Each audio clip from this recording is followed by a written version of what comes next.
അല്ലെങ്കിൽ ഈ കഴിഞ്ഞ ആഴ്ചയിൽ വളരെ സന്തോഷപ്രദമായ ഒരാഴ്ചയായി മാറാൻ കാരണം, ഞാൻ പറഞ്ഞല്ലോ, ഹരിസോണ എന്ന് പറഞ്ഞ അമേരിക്കയുടെ ഒരു സ്റ്റേറ്റിൽ സൗത്ത് ഏരിയയിലുള്ളതായ, മെക്സിക്കോയുടെ ബോർഡറിൽ ഉള്ളതായ ഒരു സ്ഥലമാണ് ഹരിസോണ. ഏകദേശം 1/3 മരുഭൂമിയായി തന്നെ കിടക്കുന്ന ഒരു സ്ഥലമാണ്. മരുഭൂമിയെ മലർവാടിയാക്കാൻ കഴിയുന്ന ദൈവത്തിൻ്റെ വാഗ്ദത്ത വചനം വാസ്തവത്തിൽ ഹരിസോണയിൽ കഴിഞ്ഞ ആഴ്ച കാണാനിടയായി. കാരണം നമുക്കറിയാം, ഈ കാലഘട്ടത്തിൽ ആഗോള അടിസ്ഥാനത്തിൽ സ്തേഫാനസിനെ പോലെ രക്തസാക്ഷിയായി മാറിയ ചാർലി ക്രിക്ക്, കഴിഞ്ഞ ദിവസം നമ്മൾ അതിനെപ്പറ്റി ചിന്തിക്കാനിടയായി. അദ്ദേഹത്തിൻ്റെ ഫ്യൂണറൽ സർവീസ് മെമ്മോറിയൽ ഹരിസോണയിൽ വെച്ചാണ് നടത്തിയത്. ആ ഫ്യൂണറൽ സർവീസിനെ കുറിച്ച് അവിടെ പലരും പറഞ്ഞത്, it's not a memorial service, it's a meeting of revival. ഇതൊരു ഉണർവ് യോഗത്തിൻ്റെ അനുഭവമാണെന്ന് പറഞ്ഞു. അപ്പോൾ ആ യോഗത്തിൽ ഏറ്റവും ശ്രദ്ധിക്കപ്പെട്ട ആൾ അദ്ദേഹത്തിൻ്റെ മിസ്സസ് എറീക്ക. കാരണം അവർ തൻ്റെ ശത്രുവിനോട് ക്ഷമിച്ചു കൊടുത്തു. അവർ ഹൃദയ വികാരതയോടെ തൻ്റെ ഭർത്താവിനെ കൊന്ന ആ ഘാതകനോട് പറഞ്ഞു, നീ ഒന്നും അറിയുന്നില്ല, നീ എൻ്റെ ഭർത്താവിനെയാണ് കൊന്നത്. പക്ഷേ അദ്ദേഹം കൊളുത്തി വെച്ച വിളക്ക്, വെളിച്ചം, ഡിഫൻസ് മിനിസ്റ്ററുടെ ഭാഷയിൽ പറഞ്ഞാൽ തീ, അത് നീ കത്തിക്കുകയായിരുന്നു. അതായത് ഒരു വലിയ എണ്ണ ടാങ്കിലേക്ക് തീ പായിച്ചു കഴിഞ്ഞാലുള്ള കത്തൽ. വാസ്തവത്തിൽ അതാണ് ഇന്നലെ അവിടെ കാണാനിടയായത്. അപ്പോൾ ക്ഷമിച്ചു കൊടുക്കുന്ന വലിയൊരു സത്യം. അവർ പറഞ്ഞതിങ്ങനെയാണ്, ക്രൂശിൽ എൻ്റെ അരുമനാഥൻ രക്ഷകനായ യേശു ക്രിസ്തു, അത് ലൂക്കോസിൻ്റെ സുവിശേഷം 23-ാം അധ്യായത്തിൻ്റെ 34-ാം വാക്യത്തിൽ വായിക്കുന്നുണ്ടല്ലോ, father forgive them for they know not what they do. അവർ ചെയ്തറിയാകിയാൽ അവരോട് ക്ഷമിക്കണമേ. ഇന്ന് ഈ കാലഘട്ടത്തിൽ ഏറ്റവും ശ്രദ്ധിക്കപ്പെട്ട വചനമായി ലോകം മുഴുവനും അത് വ്യാപിച്ചുകൊണ്ടിരിക്കുകയാണ്. പ്രിയരെ, നിങ്ങൾക്കറിയാമല്ലോ, ആ മെമ്മോറിയൽ സർവീസ് അല്ലെങ്കിൽ ആ റിവൈവൽ മീറ്റിങ്ങിൽ ലക്ഷങ്ങൾ അവിടെ സംബന്ധിച്ചു. 10 കോടിയിലധികം ഈ ടെലിവിഷനിൽ കൂടെ, ചാനലിൽ കൂടെയൊക്കെയും ആൾക്കാരത് കണ്ടുകൊണ്ടിരുന്നു. 10 കോടി അമേരിക്കക്കാർ. ചിന്തിച്ചു നോക്കിയേ, 10 കോടി മനുഷ്യരെ ഒരു സുവിശേഷ യോഗം, അതും വളരെ മനോഹരമായ. ഞാൻ ഈ എറീക്കയെ പറ്റി പറയുന്നതിന് മുമ്പ് എൻ്റെ ഒരു പശ്ചാത്തലം പറയാം. വളരെ മനോഹരമായൊരു സുവിശേഷ യോഗം. അതിൽ ചിലർ ഉപയോഗിച്ച ചില വാക്കുകൾ ഞാൻ നിങ്ങൾക്ക് പറഞ്ഞു തരാം. കാരണം കഴിഞ്ഞ പ്രാവശ്യം നമ്മളിട്ടതും അനേകർക്കത് പ്രയോജനമായെന്ന് പറഞ്ഞ് പുതിയ ആളുകൾ എന്നെ വിളിക്കാനിടയായി. ഞങ്ങൾ പോലും ഇത്രയും അത്ഭുതമേറിയ കാര്യം ഇതിനകത്തുണ്ട് എന്ന് അമേരിക്കയിൽ നിന്ന് പോലും ചിലർ പറഞ്ഞു. ഇത് കേട്ടപ്പോഴാണ് ഈ ചാർലി ക്രാക്കിൻ്റെ കുറിച്ച് ദൈവത്തിന് ഇത്രയും ഉദ്ദേശമുണ്ടല്ലോ എന്ന് മനസ്സിലാക്കാൻ ഇടയായതെന്ന് പറയാനിടയായി. ദൈവത്തിന് സ്തോത്രം. അപ്പോൾ അവിടെ നടന്ന ആ മീറ്റിങ്ങിൽ നമുക്കറിയാം, ഈ അരിസോണ എന്ന് പറഞ്ഞ് ഞാൻ പറഞ്ഞല്ലോ, മെക്സിക്കോയോട് ചേർന്ന് കിടക്കുന്ന, പണ്ട് തെക്കുന്ന് വരുന്ന മയക്കുമരുന്നിൻ്റെ ഒരു ആസ്ഥാനമായിരുന്നു. അവിടെയാണ് ട്രംപ് കഴിഞ്ഞ പ്രാവശ്യം അധികാരത്തിൽ വരുമ്പോൾ വലിയ മതിൽ, കൂറ്റൻ മതിലൂടെ ഉണ്ടാക്കിയത്. അത് ഈ പറഞ്ഞ മറ്റൊരു ഭാഗം മനുഷ്യർക്ക് പ്രവേശിക്കാൻ തടസ്സമായ കാര്യങ്ങളൊക്കെയും പോപ്പെന്ന് പറഞ്ഞെങ്കിലും ഈ പറഞ്ഞ കാര്യങ്ങൾക്ക് ബ്രേക്ക് ഇടുവാനും അരിസോണയെ ഒരു മനോഹരമാക്കി തീർക്കുവാൻ താൻ ആഗ്രഹിച്ചു. 2-ാം പ്രാവശ്യം ദൈവം അതിന് ആമേൻ പറഞ്ഞു. അപ്പോൾ ഈ ട്രംപിനെ 2 പ്രാവശ്യം വെടിവെച്ച് കൊല്ലാൻ സാത്താൻ പരിശ്രമിച്ചെങ്കിലും ഡിഫൻസ് സെക്രട്ടറി ആയിരുന്ന അദ്ദേഹം പറഞ്ഞിങ്ങനെയാണ്, പീറ്റർ ഹെക്സ് പറഞ്ഞത്, അദ്ദേഹമാണ് സെക്രട്ടറി, ഈ സമയത്തിന് വേണ്ടിയാണ്, അതായത് ഇങ്ങനെയൊരു മൂവ്മെൻറ്റ് ദൈവം തന്നെ പ്രിസർവ് ചെയ്തത്. നോക്കണം, ദൈവം തന്നെ സൂക്ഷിച്ചത് ഇങ്ങനെ ഒരു ആത്മീയ രാജ്യം വീണ്ടും, അതായത് നശിച്ചു പോയ മയക്കുമരുന്നിൻ്റെയും പ്രീ സെക്സിൻ്റെയും അബോർഷൻ്റെയും അല്ലെങ്കിൽ ഹോമോസെക്സ്വാലിറ്റിയുടെയൊക്കെയും കേളിരംഗമായി മാറിക്കൊണ്ടിരുന്ന അമേരിക്കയെ വീണ്ടും മേക്കിംഗ് അമേരിക്ക ഗ്രേറ്റ് അമേരിക്കയായിട്ട് മാറ്റുക. പണമില്ലാഞ്ഞിട്ടല്ലല്ലോ, ജോലിയില്ലാഞ്ഞിട്ടല്ല, പക്ഷേ യഥാർത്ഥമായ സത്യം നഷ്ടപ്പെട്ടു പോയി. യേശു ക്രിസ്തുവും ദൈവരാജ്യവും അമേരിക്കയിൽ നിന്ന് മാറ്റപ്പെട്ടുകൊണ്ടിരുന്ന സമയത്തിൽ വീണ്ടും അത് തിരിച്ചു കൊണ്ടുവരാൻ ഒരു പ്രവാചകനായി, ഒരു സ്നാപയോഹന്നാനായി ദൈവം എഴുന്നേൽപ്പിച്ച മനുഷ്യനാണ് ഈ ചാർലി ക്രിക്ക് എന്നാണ് അവിടുത്തെ സംഭാഷണമെല്ലാം തെളിഞ്ഞു വന്നത്. വാസ്തവത്തിൽ അങ്ങനെയായിരുന്നു. തൻ്റെ 21-ാമത്തെ വയസ്സിൽ താൻ സുവിശേഷ പ്രവർത്തനം, പക്ഷേ നമ്മൾ പറയുന്നതിനേക്കാൾ ഒരു വ്യത്യസ്തത ഇതാണ്.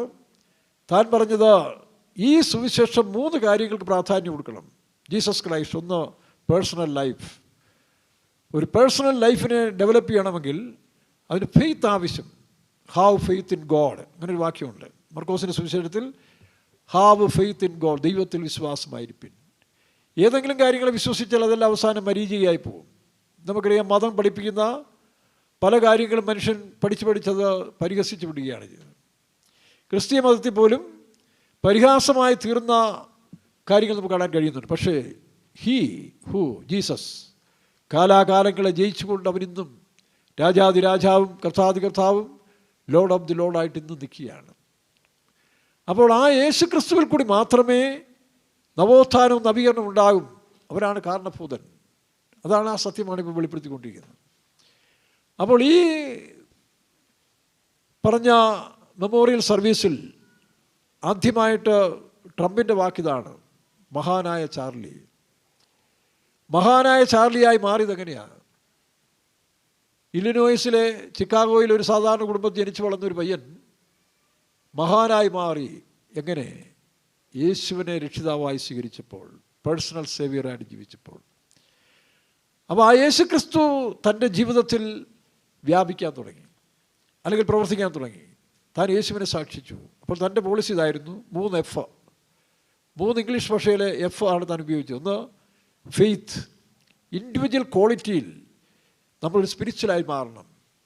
നമ്മൾ ഈ ശാരീരികമായ കുറേ വേഷം കാണിച്ചുകൊണ്ടോ വസ്ത്രം ധരിച്ചുകൊണ്ടോ ഫുഡ് കഴിച്ചുകൊണ്ടോ ഒന്നും ജീവിതം അവസാനം അതെല്ലാം പ്രാകൃതവും പൈശാചികമായി അമേരിക്ക യൂറോപ്പെല്ലാം മാറുന്നു. എല്ലായിടും ഉണ്ട്.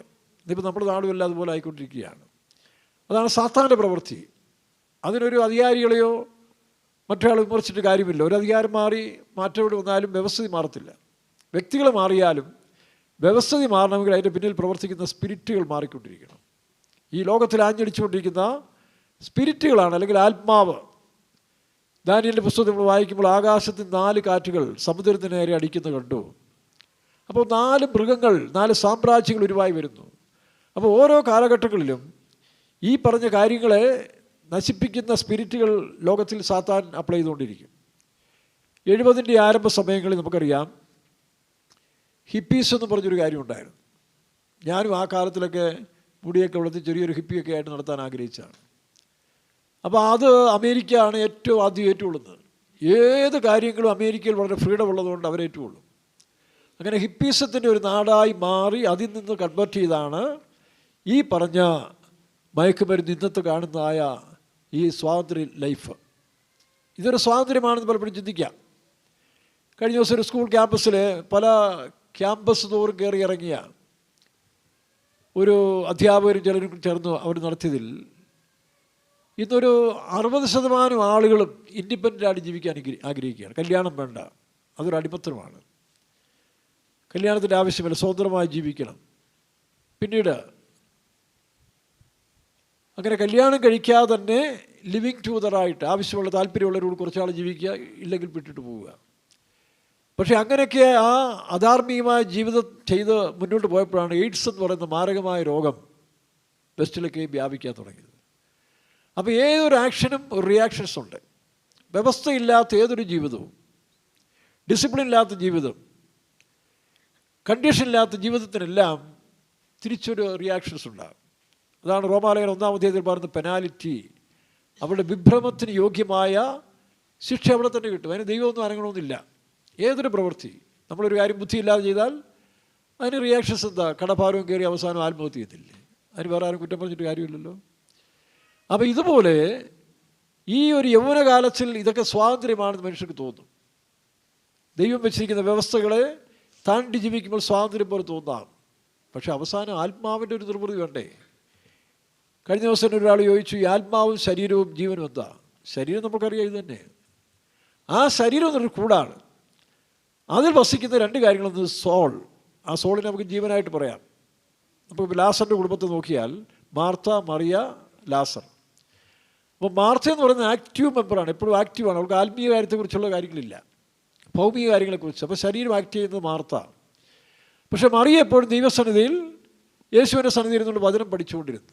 അത് സ്പിരിച്വൽ, അത് ആത്മാവ്. പക്ഷേ ഇതിനിടയ്ക്ക് ലാസർ അണ്ടർസ്റ്റുഡാണ്. ലാസറിനുള്ള റോളൊന്നുമില്ല. പക്ഷേ ലാസർ റോളില്ലെങ്കിൽ തന്നെ 11-ാം അധ്യായത്തിലേക്ക് 11-ാം അധ്യായത്തിൽ ലാസർ മരിച്ചു കഴിഞ്ഞപ്പോൾ ആ വീടും ചെയ്തു. മാർത്തയും ഡൗണായി, മറിയയും ഡൗണായി. അപ്പോൾ നമ്മുടെ ഇതിൻ്റെ രണ്ടിലും നമ്മൾ എക്വിപ്പ് ചെയ്യുന്നതാണ് ഈ സോൾ. അതിന് പേഴ്സണാലിറ്റി ഉണ്ട്. ആ പേഴ്സണാലിറ്റി ഉരുവാക്കുന്നതിന് സ്പിരിറ്റ് നമുക്ക് ആവശ്യമാണ്. അപ്പോൾ മനുഷ്യന് ഓൾറെഡി ഒരു സ്പിരിറ്റ് ഉണ്ട്, ജന്മന അവൻ്റെ സ്പിരിറ്റ് ഉണ്ട്. ആ സ്പിരിറ്റിനെ ഡെവലപ്പ് ചെയ്യണമെങ്കിൽ, അല്ലെങ്കിൽ അതിനെ മാറ്റിമറിക്കണമെങ്കിൽ, ഒന്നുകിൽ ദൈവത്തിൻ്റെ ആത്മാവ് അല്ലെങ്കിൽ ലോകത്തിൻ്റെ ആത്മാവ്. അത് കൊരിന്ത്യർ ലേഖനം 1-ാം അധ്യായത്തിൽ വിസ്താരമായി പറയുന്നുണ്ട്. അപ്പോൾ ലോകത്തിൻ്റെ ആത്മാവിനോട് ചേർന്നാണ് നമ്മുടെ ബന്ധമെങ്കിൽ അവൻ ലോകത്തിൻ്റെ മനുഷ്യനെ പോലെ ആക്കും. അങ്ങനല്ലേ? താതാപുത്രി എന്ന് പറഞ്ഞ പോലെ മുല്ലപ്പൂമ്പിടി ഏറ്റ് കിടക്കും, കല്ലിനുണ്ടാകും. അപ്പോൾ നമ്മൾ ഈ ദുഷ്ടാത്മാവിനോട് ചേർന്നാണ് നമ്മുടെ വാസമെങ്കിൽ അവൻ മയക്കുമരുന്നിലേക്ക്, കള്ളുകൂടിയിലേക്ക്, ലിവിങ് ടൂതറിലേക്ക് കൊണ്ടുപോയി അവസാനം രോഗിയായി, ശരീരം ആരോഗ്യം നഷ്ടപ്പെട്ടു, പ്രാകൃതമായി, തന്നോട് തന്നെ വെറുപ്പ് തോന്നി, മറ്റുള്ളവരെ വെറുക്കാൻ തോന്നും. അപ്പോൾ ചിലർ ആരെങ്കിലും കൊല്ലാൻ തോന്നും, ഇല്ലെങ്കിൽ ആത്മഹത്യ. ഇതെല്ലാം ഇപ്പോൾ നടക്കുന്നേ. അപ്പോൾ അതൊരു ഫെയിലിയർ കേസാണെന്നാണ് ചാർലി പഠിപ്പിച്ചുകൊണ്ടിരുന്നത്. ചാർലി പറഞ്ഞ് ദൈവത്തിലേക്ക് തിരിയണം. പക്ഷേ അമേരിക്കയിലെ യുവജനങ്ങൾക്ക് ആദ്യം ഒരു സർപ്രൈസായി, ഇവരെന്തോ വട്ടാണോ? കാരണം 3 കാര്യങ്ങൾ. ഒന്ന്, പേഴ്സണൽ ലൈഫിൽ ദൈവത്തിലെ വിശ്വാസത്തിലേക്ക് മടങ്ങി വരണം. അതാണ് ടേണിംഗ് പോയിൻറ്റ്. താനും മറ്റെല്ലാം കൂടെ ഉണ്ടാക്കിയാണ് ടേണിംഗ് പോയിൻറ്റ്. ടേണിംഗ് പോയിന്റ് എന്ന് പറഞ്ഞാൽ turn away from your sin. അപ്പോൾ ആ പാപത്തിൽ നിന്നുള്ള വിടുതൽ, അതാണ് ഏറ്റവും ഫസ്റ്റ്. അത് യേശുക്രിസ്തുവിൻ്റെ സുവിശേഷം നമ്മളിൽ വ്യാപിച്ചുകൊണ്ടിരുന്നല്ലേ? അങ്ങനെയല്ലേ നമ്മൾ രക്ഷിക്കപ്പെട്ട് വന്നത്. അതുകൊണ്ടല്ലേ ജീവിതം തന്നെ മാറി മറിഞ്ഞത്. അപ്പോൾ ആ ടേണിംഗ് പോയിൻ്റ് എന്ന് പറയുന്നത് മാനസാന്തരത്തെ കാണിക്കുന്നു. അതാണ് ഫെയ്ത്ത്. ഏത് ഫെയ്ത്ത് ആയിരിക്കണം? ഒറിജിനൽ, യഥാർത്ഥ വിശ്വാസം, ദൈവത്തിലുള്ള വിശ്വാസം. അത് പൗലോസും പറയുന്നു. ആ വിശ്വാസത്തിലേക്ക് വരുമ്പോൾ നമ്മൾ ദൈവമായിട്ട് ടൈപ്പുള്ള ഒരു കൊലാബറേഷൻ. ഉദാഹരണം പറഞ്ഞാൽ പത്രോസ് തൻ്റെ അടിയും തന്നിഷ്ടക്കാരനും ആരോഗ്യവാനും ആരെയും കൂസലാക്കാത്തൊരു മനുഷ്യനായിരുന്നു പത്രോസ്. ആ പത്രോസ് കടപ്പുറത്ത് കിടന്ന് അവസാനം ജീവിതം ഫെയിലറായി. നോക്കണം, എത്ര മിടുക്കരായാലും ഫെയിലറാകുന്നൊരു ദിവസം വരും.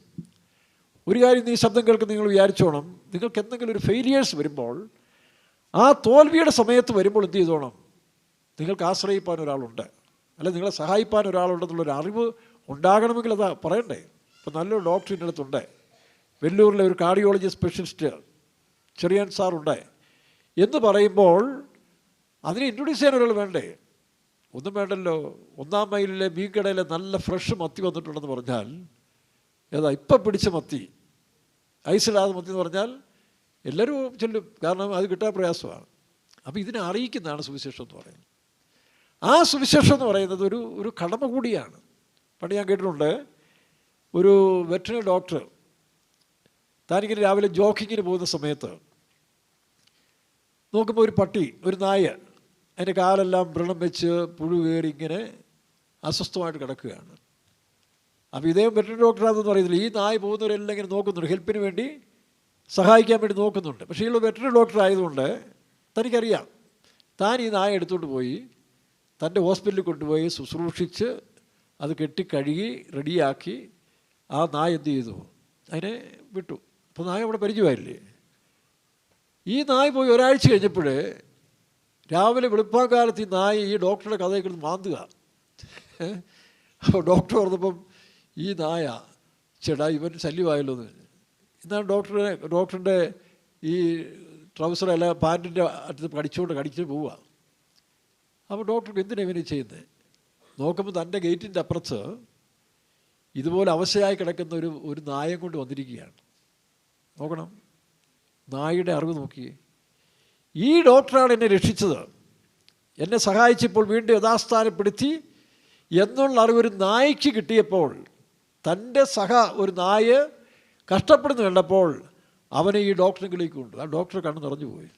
അപ്പോൾ ആ നായെ ആദ്യം വന്ന നായയെ ഡോക്ടർ തൻ്റെ വീട്ടിൽ തൻ്റെ സ്വന്തം നായായിട്ട് വളർത്താൻ തുടങ്ങി. ഈ നായയുടെ ആത്മാർത്ഥമെങ്കിലും നമുക്ക് വേണ്ടേ? നമ്മളെപ്പോലുള്ള സമൂഹജീവികൾ നഷ്ടപ്പെട്ടുകൊണ്ടിരിക്കുന്ന സമയത്തിൽ അവരെ യഥാർത്ഥ രക്ഷകനിലേക്ക് നടത്തുന്ന ചുമതല നമുക്കില്ലേ? ഇന്ന് കേരളത്തിലെ TPM-കാർ ഉൾപ്പെടെ എത്ര പേർക്ക് ആ ധൈര്യമുണ്ട്? ഇന്ന് നിങ്ങൾ യേശുവിനെ നിങ്ങളുടെ വീട്ടിൽ പറയുന്നെങ്കിൽ നിങ്ങൾ ആരോട് പറയുന്നു? നിങ്ങൾക്ക് നന്ദി വേണ്ടേ? നിങ്ങൾ എന്താണ് ചെയ്യുന്നത്? എല്ലാ വിശ്വാസികളും ക്രിസ്ത്യാനികളും ഓർക്കേണ്ട കാര്യമാണ്. പണ്ട് നമ്മുടെ തറയിൽ ബിഷപ്പ് തോമസ് ബിഷപ്പ് ചേരാശ്ശേരിലെ ഞങ്ങളുടെ നാട്ടുകാരനാണ്. അതൊരു ദിവസം പരസ്യമായി പറഞ്ഞു, താൻ തിരുവല്ലയിൽ കൂടെ പോകുന്ന സമയത്ത് നല്ല ചെറുപ്പക്കാരായ കുട്ടികൾ, ചെറുപ്പക്കാരൊരു ഫ്ലെക്സ് ബോർഡ് ജീസസ് സേവ്സ്, ജീസസിൻ്റെ രക്തം വാഷ് അവേ യുവർ സിൻ എന്ന് പറഞ്ഞൊക്കെ എഴുതിയ ബോർഡ് പിടിച്ചുകൊണ്ട് ആ പരസ്യമായിട്ട് കവല നിൽക്കുകയാണ്. SC ജംഗ്ഷൻ നിന്ന് മണിക്കൂറുകൾ, ഒരുപാട് സമയം അവർ നിൽക്കുക. പുള്ളി ഒരാൾ വിളിച്ച് എത്ര സമയമായെന്ന് ചോദിച്ചു. 2 മണിക്കൂറായിട്ട് ഞങ്ങളിവിടെ നടത്തിക്കൊണ്ടിരിക്കുകയാണ്. അപ്പോൾ താൻ ചിന്തിച്ചു, ഇത് പെന്തിക്കോസ്റ്റുകാരാണ്, ഇത് വെള്ളവസ്ത്രം.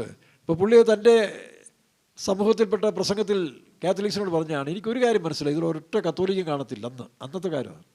പക്ഷേ കരിസ്മാറ്റിക് വന്നുകൂടി കത്തോലിക്കൽ ഉണരാൻ തുടങ്ങി. നോക്കണം. അപ്പോൾ ദൈവസ്നേഹം വരുമ്പോൾ അതാണ് യേശു നിന്നെപ്പോലെ നിൻ്റെ അല്ലെങ്കിൽ അയലോക്കാരനെ സ്നേഹിക്കുക എന്ന് പറഞ്ഞതിൻ്റെ കാരണം. ഒന്നാമതൊരു നിത്യരക്ഷ കൊടുക്കുക. നമ്മുടെ വീട്ടിൽ വരുന്നവർക്ക് എന്ത് ചെയ്യും? ചിലപ്പോൾ ദാനധർമ്മം കൊടുത്തെന്ന് വരും, ഇഷ്ടദാനം കൊടുത്തു. പക്ഷേ നമ്മുടെ സ്വന്തം അവകാശം കൊടുക്കണമെങ്കിൽ ഈ ക്രിസ്തുവിൻ്റെ സ്നേഹം. ഇതാണ് ചെറുപ്പത്തിൽ ചാർലി കിർക്കിൻ്റെ ജീവിതത്തിലേക്ക് വന്നപ്പോൾ അവൻ സധൈര്യം പരസ്യമായി, കാരണം സാത്താൻ്റെ കസ്റ്റഡിയിൽ കിടന്ന അമേരിക്കയിലെ യുവജനങ്ങളെ തിരിച്ചു കൊണ്ടുവരാൻ വേണ്ടി താനിങ്ങനെയുള്ളതായ ക്യാമ്പസ് മീറ്റിംഗ് എല്ലാം നടത്താൻ തുടങ്ങി. അപ്പോൾ എന്ത് ചെയ്തു? ക്യാമ്പസ് മീറ്റിങ്ങിൽ സംബന്ധിക്കുന്ന ഈവിൾ സ്പിരിറ്റ് പ്രോസസ് ചെയ്തായ കുട്ടികൾ ഒരുപാടില്ലേ, അവരിദ്ദേഹത്തെ പരസ്യമായി ആക്ഷേപിക്കാനും ചില വികൃതികളെ കാണിക്കുന്ന ഞാൻ ചില വീഡിയോ കണ്ടിട്ടുണ്ട്. പക്ഷെ അതൊന്നും വകവയ്ക്കാതെ പുള്ളി ധൈര്യമായിട്ട് യേശു ക്രിസ്തുവിൽ കൂടി മാത്രമേ രക്ഷയുള്ളൂ, നിങ്ങൾ യേശുവിനെ സ്വന്തം രക്ഷിതാവായി സ്വീകരിച്ചെങ്കിൽ മാത്രമേ നിങ്ങളുടെ ജീവിതം ശരിപ്പടിയുള്ളൂ വളരെ ശക്തിയോടെ. അമേരിക്കയിൽ 50 സ്റ്റേറ്റിലെ പല ക്യാമ്പസുകളിൽ താൻ 10 വർഷമായിട്ട്, നമുക്കറിയാം നമ്മുടെ കർത്താവ് 3.5 വർഷമേ വേല ചെയ്തുള്ളൂ. 33 വയസ്സിൽ മരിച്ചു. അത് മതിയായിരുന്നു. പക്ഷേ ഇത് കർത്താവ് ഈ ചാർലി ക്രിക്കിനെ കൊണ്ട് 10 വർഷം രാത്രി പകല്. അപ്പോൾ തൻ്റെ പോളിസിയിൽ ഞാൻ പറഞ്ഞില്ല, 1 പേഴ്സണൽ ലൈഫിൽ ഈ രക്ഷയെ പ്രാപിക്കാൻ ഫെയ്ത്ത് ആവശ്യമാണ്. 2 ഫാമിലി. നോക്കണം എത്ര കറക്റ്റാണ്. നമ്മുടെ മുൻ പ്രസിഡൻ്റായിരുന്ന അബ്ദുൽ കലാം ഇതോ വിഷയത്തെപ്പറ്റി പറഞ്ഞിട്ടുണ്ട്, ഇൻഡിവിജ്വലി നാം നന്നായെങ്കിൽ മാത്രമേ നമ്മുടെ കുടുംബം നന്നാകത്തുള്ളൂ, കുടുംബം നന്നായെങ്കിൽ മാത്രമേ സൊസൈറ്റി നന്നാകത്തുള്ളൂ, സൊസൈറ്റി നന്നായെങ്കിൽ മാത്രമേ രാജ്യം നന്നാകത്തുള്ളൂ, രാജ്യം നന്നായെങ്കിൽ മാത്രമേ രാഷ്ട്രങ്ങൾ നന്നാകത്തുള്ളൂ. ഇതല്ലേ കർത്താവ്. യേശു ക്രിസ്തുവിൻ്റെ ഉപദേശം മുഴുവൻ ഇൻഡിവിജ്വലാണ്, പേഴ്സണലാണ്. അത് പ്രായോഗികമായി നമ്മൾ സ്വീകരിക്കുമ്പോൾ നമ്മുടെ ജീവിതത്തിലേക്ക് വലിയ ചേഞ്ച് വരും. അതിനപ്പുറത്ത് ആരും കാണിച്ചില്ലല്ലോ. ഈ മതവെറിയെല്ലാം കൊണ്ട് നടക്കുന്ന മനുഷ്യൻ ചിന്തിക്കുക, യേശു ക്രിസ്തു കാണിച്ചത് ഒരു മതത്തിൻ്റെ ആളായിട്ടല്ലല്ലോ. അന്നുണ്ടായിരുന്ന ഏറ്റവും വലിയ മതമാണ് യഹൂദ മതം. അതിനെ താൻ പരസ്യമായി ഖണ്ഡിച്ചുകൊണ്ടാണ് മതമല്ല രക്ഷിക്കുന്നത്. യേശുവിന് മതമില്ല, ക്രിസ്തു മതം യേശുവിനില്ല. നോക്കുക, യേശു ക്രിസ്തു ഒരു മാർഗം മാത്രമാണ്, വഴി സത്യം ജീവൻ. അപ്പോൾ ശരിയായ വഴിയും സത്യവും ജീവനും യേശു കാണിച്ചു തന്നു. ഈ സത്യമാണ് 21-ാമത്തെ വയസ്സിൽ ചാർലി ഏറ്റെടുത്ത് നടത്താൻ തുടങ്ങി. അപ്പോൾ അതിനെപ്പറ്റി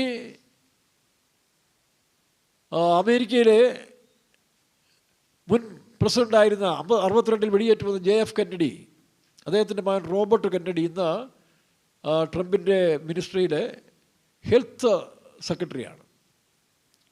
അദ്ദേഹത്തിൻ്റെ ഒരു സഹോദരൻ നമുക്കൊരു പ്ലെയിൻ ക്രാഷിൽ മരിച്ചുപോയി, തൻ്റെ അമ്മ ജാക്ലിൻ കെന്നഡി.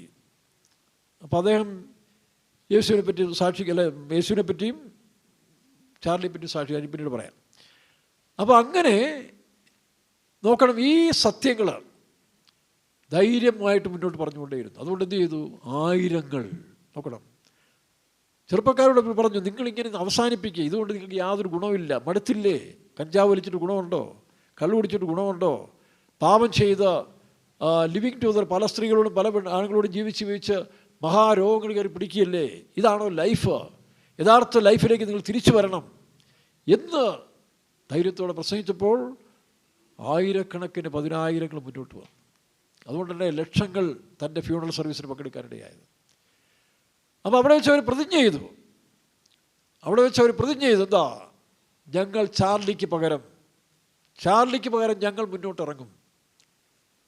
അത് വലിയ തുടക്കമാണ്.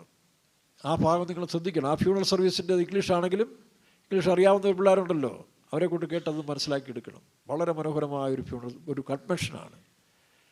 അപ്പോൾ ആ സത്യങ്ങൾ ഏറ്റെടുത്ത് പുള്ളി ചെയ്തതിൻ്റെ ഒന്നാമത്തെ പ്രശ്നം പേഴ്സണൽ ലൈഫിൽ ദൈവത്തിലുള്ള വിശ്വാസം, യേശു ക്രിസ്തുള്ള വിശ്വാസം, അവരാലുണ്ടാകുന്ന പാപമോചനം, ആ യേശുവിനുള്ള ജീവിതത്തിൽ നാം പ്രാപിക്കാൻ പോകുന്ന മഹത്വം, സ്വർഗരാജ്യം, ഇതെല്ലാം തൻ്റെ പ്രസംഗത്തിൻ്റെ. അപ്പോൾ തന്നെ തൻ്റെ ഫാമിലി, രണ്ടാമത് ഫാമിലിയാണ്. വ്യക്തിജീവിതത്തെ കാണിച്ചു കൊടുത്തു. താൻ വിവാഹം കഴിച്ചത് ഒരു മോഡൽ സ്ത്രീയാണ്. അരിസോണയിലെ മിസ് അരിസോണയായി തിരഞ്ഞെടുക്കപ്പെട്ട ഈ എറീക്ക എന്ന് പറയുന്ന പെൺകുട്ടി അന്ന് അരിസോണയിലെ മിസ് അരിസോണയായിരുന്നു. ആ കാലത്ത് ആ ഫാഷൻ പരേഡ് ഡ്രസ്സും ഒക്കെ ഇട്ടുകൊണ്ട് നടന്ന്, പക്ഷേ താനും രക്ഷിക്കപ്പെടാനിടയായി.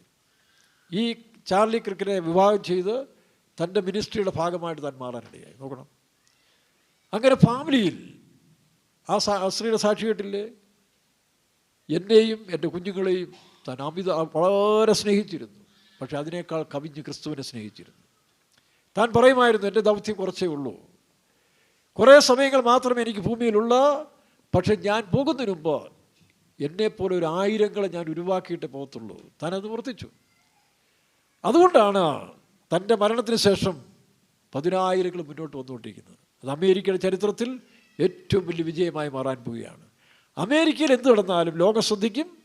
താമസിക്കാതെ ആ കൾച്ചർ, ഇപ്പോൾ ചൈനയിലുണ്ടായ ഒരു വൈറസ് മുഴു ലോകത്തിലും കോവിഡ് പിടിച്ചതുപോലെ ഈ അമേരിക്കയിലുണ്ടായ ആത്മീയ ഉണർവ് എല്ലാ സ്ഥലത്തും വ്യാപിച്ചുകൊണ്ടിരിക്കുകയാണ്. ബീഹാറിൽ നമ്മൾ കണ്ടില്ലേ, ഒരു ഭാഗം സുവിശേഷത്തെ ഇല്ലാതാക്കി യേശു ക്രിസ്തുവിനെയും ക്രിസ്ത്യാനിത്വത്തെയും തകർക്കാൻ പോകുന്ന സമയത്തിൽ പണ്ട് നെഹ്റു പറഞ്ഞു, തുടരുത്, തൊട്ടാൽ ഇത് അമീബ പോലെ പരക്കുമെന്ന് പറഞ്ഞു. അപ്പോൾ നിങ്ങൾ കാണാം, ബീഹാറിൽ ഗ്രാമങ്ങൾ മുഴുവനും, കുറേ ഗ്രാമങ്ങൾ കൂട്ടമായിട്ട് പലായനം ചെയ്ത് മീറ്റിങ്ങിന് പോവുക. അവരോട് ചോദിക്കുന്നത് എവിടെ പോവുക? പിതാ പരമേശ്വരനെ ആരാധിക്കാൻ പോവാന്ന് പറഞ്ഞത്. പിതാ പരമേശ്വരനെയും ഖുദാ പുത്രനായ ക്രിസ്തുവിനെയും, രണ്ട് പരമേശ്വരനെ ആരാധിക്കാൻ പോവാം. അയ്യോ, എൻ്റെ രസമായിരുന്നു ആ കാഴ്ച. ഇപ്പോഴും ഉണ്ട് അതിനകത്ത് കേട്ടോ. എന്ത് ചെയ്യാനൊക്കെ എന്ന് പറയാം. ഈ മനുഷ്യനെല്ലാം പിടിച്ചാൽ പിടികിട്ടുന്നതാണോ ഇത്? നീറോ ചക്രവർത്തി മുതൽ വെസ്പീഷ്യൻ ഡൊമേഷ്യൻ്റെ കാലം വരെ 10 ചക്രവർത്തിമാർ ഈ ക്രിസ്തുവിൻ്റെ മാർഗത്തെ ഇല്ലാതാക്കാൻ അക്ഷീണ പരിശ്രമം ചെയ്തെങ്കിലും നീറോയുടെ ഭാര്യ ഉൾപ്പെടെ അനേകായിരങ്ങൾ സത്യത്തിലേക്ക് വന്നു. അങ്ങനെയല്ല ക്രിസ്ത്യാനിത്വം മുഴുവൻ പറയുന്നത്. അപ്പോൾ ഇതല്ലേ സത്യം. ഇത് ദൈവിക മാർഗമായതുകൊണ്ടാണ് ഇതിനെ നശിപ്പിക്കാൻ ആർക്കും കഴിയില്ല. അതിന് വിരോധമായി പോകുന്നവർ നശിക്കല്ലാതെ എന്തിനാണ് നശിക്കുന്നത്? എന്തെങ്കിലും കുറവുകളുണ്ടോ? വേദപുസ്തകം പറയുന്നത് കല്ലിനെ ആരാധിക്കരുത്, മരങ്ങളെ ആരാധിക്കരുത്. ചിലരെന്ത് പറയുന്നു? കല്ലിനെ ആരാധിച്ചു, മരങ്ങളെ ആരാധിച്ചു. അതിലേതാ ശരി? എടാ, ഇന്ന് ആധുനിക കാലത്ത് നിനക്കൊക്കെ വിദ്യാഭ്യാസമില്ലേ? നീയൊക്കെ സംസ്കാര ലോകത്തിലല്ലേ ജീവിക്കുന്നത്? ദൈവത്തെ ആത്മാവിലും സത്യത്തിലും ആരാധിക്കണമെന്ന് ദൈവം പറഞ്ഞെങ്കിൽ അതല്ല സത്യം. അങ്ങനെ ഓരോന്നും വെച്ച് പരിശോധിച്ച് നോക്കേ, ഏതാ സത്യമെന്ന് കണ്ടാൽ അതിനെ പിൻപറ്റി. അതുകൊണ്ടാണ് ഇന്ന് ചെറുപ്പക്കാരെല്ലാം മനസ്സിലായി. ഓരോന്നിൻ്റെ മനുഷ്യനെ റോമാലേഖനം 1-ാം അധ്യായത്തിൽ നമ്മൾ വായിക്കുമ്പോൾ അക്ഷയനായ ദൈവത്തിൻ്റെ തേജസ്സിനെ, അപ്പോൾ ആ കാലത്തിൽ പോലും, ഇന്ത്യയിൽ പോട്ടെ, ആ കാലത്തിൽ പോലും അക്ഷയനായ ദൈവത്തിൻ്റെ തേജസ്സിനെ 1:20 തോന്നുന്നു, അതിന് മേളിലുണ്ട് 18 മൂലം പക്ഷി, മൃഗം, ഇഴജാതി എന്നിവയുടെ രൂപസാദൃശ്യങ്ങളായിട്ട് മാറ്റിക്കളഞ്ഞു. അത് ഇസ്രായേൽ ദേശത്തും അങ്ങനെയല്ലായിരുന്നു. വിഗ്രഹാരാധികളുടെ മധ്യയിൽ നിന്ന് വിഗ്രഹങ്ങളെ ഉണ്ടാക്കുന്ന കുടുംബത്തിൽ നിന്നാണ് അബ്രഹാമിനെ ദൈവം തിരഞ്ഞെടുത്തത്. ആ അബ്രഹാമിൻ്റെ സന്തതികളായി ഇന്ന് 3 പേർ അവകാശപ്പെടുന്നുണ്ടല്ലോ, യഹൂദൻ, ക്രിസ്ത്യൻ, അല്ലെങ്കിൽ ഇപ്പോൾ ഇസ്ലാം കൂടെ. ഒരു കാര്യം സത്യമാണ്, ഈ 3 പേരും ഏകദൈവത്തെയാണ് വിശ്വസിക്കുന്നത്. പക്ഷേ ഏകദൈവത്തെ വിശ്വസിക്കുമ്പോൾ തന്നെയും ഇസ്രായേൽ എന്ത് ചെയ്തു? പേഴ്സണലായിട്ട് അവർ ചില രൂപങ്ങളൊക്കെ ഉണ്ടാക്കിക്കൊണ്ടിരുന്നു. നമുക്ക് ഗിദിയോൻ്റെ പുസ്തകം വായിക്കുമ്പോൾ, ന്യായാധിപന്മാരുടെ പുസ്തകം വായിക്കുമ്പോഴേ, ഗിദിയോന് ദൈവത്തിൻ്റെ ആത്മാവ് പ്രവർത്തിച്ചപ്പോൾ അവൻ്റെ അപ്പൻ്റെ മുറിയിൽ കയറി ആ വിഗ്രഹങ്ങളെല്ലാം തല്ലി ഉടച്ച് ദൂരെ കളഞ്ഞു കേട്ടോ. ഇപ്പം എൻ്റെ അമ്മ ഒരു ഭക്തിയായ സ്ത്രീയാണെങ്കിലും കാത്തലിക് ബാക്ക്ഗ്രൗണ്ട് ആയിരുന്നുകൊണ്ട് കന്യാമറിയത്തോട് യേശു നിത്യസഹായ മാതാവിനോടും പിന്നെ ഔസപിതാവിനോടും യുവതാപിതാവിനോടൊക്കെ പ്രാർത്ഥിക്കുമായിരുന്നു. എല്ലാ ദിവസവും ഓരോ സ്പെഷ്യലിസ്റ്റ് ഉണ്ടായിരുന്നു. ഞങ്ങളൊക്കെ പ്രാർത്ഥിക്കും. പക്ഷേ ഫാദറിന് അത്ര സന്തോഷമല്ല. പക്ഷേ ഫാദർ അങ്ങനെ വലിയ ആത്മീയനൊന്നുമല്ല, പക്ഷേ അറിവുണ്ട്, ബൈബിളൊക്കെ അറിയുന്നുണ്ട്. തെറ്റാന്നറിയാമെങ്കിലും പുള്ളി മാരാമൻ കൺവെൻഷനൊക്കെ എല്ലാ വർഷവും പോയി പ്രസംഗം കേൾക്കും. പക്ഷേ ലോക സുഖജീവിതത്തിന് ഇഷ്ടപ്പെട്ട മനുഷ്യനാണ്. കുറച്ച് സുഖമായി ജീവിക്കണം, ഞങ്ങൾക്കൊക്കെ ഇഷ്ടമായിരുന്നത്. പക്ഷെ ഞാൻ രക്ഷിക്കപ്പെട്ടു വന്നപ്പോൾ പുള്ളി ഇതൊരു അവസരമായിട്ട് എന്ത് ചെയ്തറിയാവോ, ഒരു ദിവസം ആ രൂപങ്ങളെല്ലാം എടുത്ത് തല്ലിപ്പൊടിച്ച് പമ്പയാറ്റിൽ എറിഞ്ഞു കളഞ്ഞു. അത് വിളിച്ചിരി കുടിച്ച പോലെയൊക്കെ കാണിച്ചു. പക്ഷെ കൂടി എന്നോട് ഞാൻ അതുകൊണ്ടല്ല, ഞാൻ കുറേ നാളുകളായിട്ട് എനിക്കിതിനോട് ഭയങ്കര വെറുപ്പാണ്. ഈ ഫോട്ടോ ബൈബിളുണ്ടല്ലോ, അതെനിക്ക് വെറുപ്പാണ്. പക്ഷേ അമ്മയോടുള്ള സ്നേഹം, അമ്മ നല്ല ജീവിക്കുന്ന സ്ത്രീയാണ്. ഇങ്ങനെയുള്ള ചില മധ്യസ്ഥ പ്രാർത്ഥന നടത്തെങ്കിലും ഒരു കള്ളം പറയത്തില്ല, പല നല്ല സാക്ഷിയുണ്ട്. അതുകൊണ്ട് ഫാദറിന് ഒരു ബഹുമാനം പേടിയുണ്ടായിരുന്നു. പക്ഷേ ഈ ഞാൻ രക്ഷിക്കപ്പെട്ടു വന്നപ്പോൾ പുള്ളിക്കാരൻ ഇതെല്ലാം തല്ലി ഉടച്ച് ദൂരെ കളഞ്ഞു നോക്കണം. അപ്പോൾ ഇത്രയേ ഉള്ളതൊക്കെ സത്യം വരുമ്പോൾ. ശമരിയാസ്ത്രീ യോഹന്നാന്റെ സുവിശേഷം 4-ാം അധ്യായത്തിൽ ശമരിയാസ്ത്രീ യേശുക്രിസ്തുവിനെ അറിഞ്ഞപ്പോൾ അവൾ പാത്രം വെച്ചിട്ട് ഓടി, ഈ സത്യത്തിൻ്റെ സാക്ഷിയായിട്ട്. അപ്പോൾ ഇതല്ല സത്യം. നിങ്ങൾ എത്ര ഇതിനെതിരായി നിന്നാലും, ഇന്ത്യ ഗവൺമെൻറ്റോ കേരള ഗവൺമെൻറ് ഇതിനത്രയില്ല, അല്ലെങ്കിൽ ഏത് ഗവൺമെൻറ്റും, നിങ്ങളറിയാം റോമൻ സാമ്രാജ്യം, യഹൂദ മതം, ഇതിനെതിരായി ശക്തമായി നിന്നിട്ട് എന്തേ സംഭവിച്ചത്? കാരണം സത്യത്തെ ഒരിക്കലും മൂടി വെക്കാൻ ഒക്കത്തില്ലല്ലോ. അത് ഇന്നല്ല നാളെ വെളി വരും. അതുകൊണ്ടാണ് യേശുക്രിസ്തു ഈ ഭൂമിയെ ഭരിക്കാൻ പോവുകയാണ്. യേശുക്രിസ്തു മുഴു ലോകത്തെ സ്വാധീനിക്കാൻ പോകുന്നതിൻ്റെ ഫസ്റ്റ് എവിഡൻസ് ആണ് അരിസോണയിൽ നടന്ന സ്പിരിച്വൽ കൺവെൻഷൻ. അതിൻ്റെ ഒരു പ്രവാചകനായിരുന്നു യോഹന്നാൻ സ്നാപകനെ പോലെ ചാർലി ക്രീക്ക് എഴുന്നേറ്റത്. അപ്പോൾ അദ്ദേഹം രണ്ടാമത് ഫാമിലി ശരിയല്ലേ, നല്ല ഫാമിലിയായി ജീവിക്കാൻ പറഞ്ഞാണ് തെറ്റ്. അതോ നീ കള്ളും കുടിച്ച് മയക്കുമരുന്ന് കളിച്ച് കണ്ട പെണ്ണുങ്ങളോട് പോയി ആണുങ്ങളോട് പോയി ഇങ്ങനെ കറങ്ങി അടിച്ച് ജീവിതം തുലയ്ക്കണം, അതാണ് നല്ലത്? ഒന്ന് ചിന്തിച്ചു നോക്കേണ്ട സഹോദര. നേതാക്കന്മാരെ, മത നേതാക്കന്മാർ, നിങ്ങൾ ചിന്തിച്ചു നോക്ക്, ഇതാണ് തെറ്റെന്താ? നല്ലൊരു കുടുംബജീവിതം ചെയ്യുന്നതാണോ തെറ്റ്? മക്കളെയും വളച്ച് കുഞ്ഞുങ്ങളുമായിട്ട് നല്ല സന്തോഷമായിട്ട് ഒരു കുടുംബജീവിതം ചെയ്യുന്നത് ശരിയാണെന്ന് പറയുന്നതിന് തെറ്റാന്ന് പറഞ്ഞുകൊണ്ടൊരു കൂട്ടം എഴുന്നേറ്റില്ലേ? പക്ഷേ നല്ലൊരു ശതമാനം വരെ പിൻപറ്റിക്കൊണ്ടിരിക്കുകയാണ്. അപ്പോൾ സത്യം നേരെ നെരുങ്ങിയേ വരത്തുള്ളൂ. മൃഗങ്ങളെ ആരാധിക്കണം, പക്ഷികളെ ആരാധിക്കണം എന്നൊക്കെ ബൈബിൾ പറയുന്നില്ലേ? മനുഷ്യൻ അങ്ങനെ പുറകെ പോവുകയാണ്. അപ്പോൾ ഗിദെയോൻ എന്ന് പറയുന്ന, അത് ബാക്കി അറിയാമോ? ന്യായാധിപന്മാരുടെ പുസ്തകം 6:25 ഗിദെയോൻ തൻ്റെ അപ്പൻ്റെ വിഗ്രഹങ്ങളെല്ലാം തല്ലി ഉടച്ചു. വായിക്കാം. അന്ന് രാത്രി യഹോവ അവനോട് കൽപ്പിച്ചത്, നിന്റെ അപ്പന്റെ ഇളയ കാളയായ 7 വയസ്സുള്ള രണ്ടാമത്തെ കാളയെ കൊണ്ട് നിന്റെ അപ്പനുള്ള ബാലിന്റെ ബലിപീഠം ഇടിച്ച് അതിനരികെയുള്ള ആശാര പ്രതിഷ്ഠയെ വെട്ടിക്കളക. അപ്പോൾ എന്ത് ചെയ്തു? അവൻ്റെ അപ്പനുണ്ടാക്കി, ഒരു ഇസ്രായേലാന്ന് വിചാരിച്ചോണം, വിഗ്രഹത്തെ ഉണ്ടാക്കരുതെന്ന് ദൈവം പ്രമാണം കൊടുത്തതായ ഒരു സമൂഹത്തിലെ ഒരു പ്രധാനി തന്നെ ബാലിൻ്റെ വിഗ്രഹമൊക്കെ ഉണ്ടാക്കി സമൂഹത്തിൽ നിന്നുണ്ടായ ആ സ്പിരിറ്റ് അവിടെ വിഗ്രഹം പ്രതിഷ്ഠിക്കാൻ തുടങ്ങി. പക്ഷേ ഗിദെയോന് ദൈവത്തിൻ്റെ ആത്മാവ് വന്നപ്പോൾ അതെല്ലാം ഉടച്ചു കളഞ്ഞു. അയാൾ എന്താ ഈ പ്രശ്നം, എന്താ ഇതെന്ന് ചോദിച്ചു. എടാ അത് ദൈവത്തോട് പോയിച്ചു. അപ്പോൾ ഈയിടെ ഈ സുപ്രീം കോർട്ടിൽ ഒരു സുപ്രീം കോടതി ജഡ്ജി, ചീഫ് ജഡ്ജിയുടെ അടുത്ത് ഇതുപോലൊരു സംബന്ധം വന്നു. ഒരു മതത്തിൻ്റെ ഒരു വിഗ്രഹത്തിൻ്റെ മോഡിഫിക്കേഷൻ പണിയില്ല നടത്തുമെന്ന് പറഞ്ഞ് കേസ് കൊടുത്തു. അപ്പോൾ പുള്ളി പറഞ്ഞു അത് ഇവിടാണ് കൊണ്ടുവരുന്നത്, ദൈവത്തിൻ്റെ കാര്യം ദൈവത്തിൻ്റെ കോടതി കൊണ്ടുപോകാൻ പറഞ്ഞു. ദൈവത്തിൻ്റെ കോടതി ദൈവത്തിന് കൊണ്ടുപോകാൻ പറഞ്ഞു. പണ്ട് നായനാരുടെ കാലത്ത് എനിക്ക് ഓർമ്മയുണ്ട്, അദ്ദേഹം ഈ പറഞ്ഞ പോലെ ഏറ്റുമാനൂരിൽ നിന്ന് പല പള്ളികളിൽ നിന്നൊക്കെ ചില മോഷണം പോകുന്നു, ചില അമ്പലത്തിൽ നിന്ന് പോകുന്നു. അപ്പോൾ ഉടനെ നമ്മുടെ MLA പറഞ്ഞു, അമ്പലങ്ങളിലും പള്ളികൾക്കും ദൈവങ്ങൾക്ക് കാവൽ നിർത്തണമെന്ന് പറഞ്ഞു. അപ്പോൾ നായനാരുണ്ടല്ലോ, ആ പല്ലൊക്കെ ചിരിച്ചുകൊണ്ട് ദൈവത്തിന് പാറാവുകാരോ, ദൈവത്തിന് മനുഷ്യനെ കൊണ്ട് പാറാവാക്കി എന്ത് ചെയ്തു? നമുക്കറിയാം, മരിച്ചുപോയ യേശുക്രിസ്തു കല്ലറയിൽ കിടക്കുമ്പോൾ റോമൻ സൈന്യത്തിലെ പ്രബലരായ ശക്തന്മാരായ മനുഷ്യരെ കൊണ്ടുപോയി കാവൽ നിർത്തി ശവത്തിന്, യേശുവിൻ്റെ ശവത്തിന്. പക്ഷേ 3-ാം ദിവസം ഭൂകമ്പവും വല്ലാത്തൊരു അന്തരീക്ഷം ഉണ്ടായി, എല്ലാം മയങ്ങി വീണ് യേശു ഉയർത്തുന്നേറ്റു. അപ്പോൾ ദൈവത്തിന് പാറാവും. ഇത് ചിന്തിക്കണം. ഈ ആധുനിക കാലത്തിൽ ഇത്രയും വ്യത്യാസം, നിങ്ങൾ ഈ വീണ്ടും താഴോട്ട് പോകാതെ മനുഷ്യൻ, നിങ്ങളുടെ സന്തതികളോടുള്ള സ്നേഹമുണ്ടെങ്കിൽ, ഗവൺമെൻറ്റിലെ മന്ത്രിമാർ, ഉദ്യോഗസ്ഥന്മാർ, നിങ്ങളുടെ തലമുറയോട് സ്നേഹമുണ്ടെങ്കിൽ അവരെ വീണ്ടും ഇരുട്ടിലേക്ക് നടത്താതെ, ഏതാ സത്യം? നിങ്ങൾ ക്രിസ്തുമതത്തിലൊന്നും പോരുത്, ക്രിസ്തുമതമൊന്നും ആവശ്യമില്ല. എന്തു ചെയ്യണം? സത്യം നിങ്ങളെ സ്വതന്ത്രരാക്കും. അപ്പോൾ ഏതാ സത്യം എന്ന് ആദ്യം പഠിക്കുക. നിങ്ങൾ കുറച്ച് അങ്ങനെ ഒരു ഡിപ്പാർട്ട്മെൻറ്റ് ഉണ്ടാക്കുക, സത്യത്തെ അന്വേഷിക്കുക. ആ ട്രൂത്തിൻ്റെ ഒരു മന്ത്രിയെ നിയമിക്കുക. ഏതാണ് സത്യം വെച്ച് പഠിക്കുക. എല്ലാ മതങ്ങളിലും ചില നല്ല കാര്യങ്ങളുണ്ടല്ലോ, അതെടുത്തുകൊണ്ടൊരു പുതിയ ലോകത്തെ ഉണ്ടാക്കേണ്ട സമയങ്ങളായി. ഇല്ല, ദൈവം ഉണ്ടാക്കിക്കും. അതിനുമുമ്പ് നിനക്കത് പങ്കുചേരണമെങ്കിൽ ഈ പറഞ്ഞ പോലെ സത്യത്തെ സ്വീകരിക്കേണ്ടത് ആവശ്യമാണ്. അതിനൊരുത്തിൻ്റെ കഴുത്ത് വെട്ടിയോ? എത്ര പേരെ കഴുത്ത് വെട്ടി? ഇപ്പോൾ ചാർലി ക്രിക്കിൻ്റെ കഴുത്ത്, അല്ലെങ്കിൽ അവനെ വെടിവെച്ച് വന്നപ്പോൾ 10,000 എഴുന്നേറ്റ് വന്നത്. അപ്പോൾ അത് കർത്താവായ യേശുക്രിസ്തു മരിച്ചതോടുകൂടി ഈ പ്രസ്ഥാനം അത് നശിച്ചു എന്നവർ ചിന്തിച്ചു. പേടിത്തൊണ്ടന്മാരായ പത്രോസും കൂട്ടരൊക്കെ പോയി യേശുവിൻ്റെ മരണത്തിങ്കൽ പോയി വീടുകളിലൊക്കെ ഒളിച്ചിരിക്കുകയായിരുന്നു, ഗവൺമെൻറ്റിനെ പേടിച്ച്. പക്ഷേ പരിശുദ്ധാത്മാവിൻ്റെ ശക്തി വന്നപ്പോൾ അതേ ഗവൺമെൻറ്റിൻ്റെയും പുരോഹിതന്മാരുടെ മുമ്പിൽ പോയി പത്രോസ് പറയുക, ദൈവത്തെ ഞങ്ങൾ അനുസരിക്കേണ്ടത് ആവശ്യമാണ്.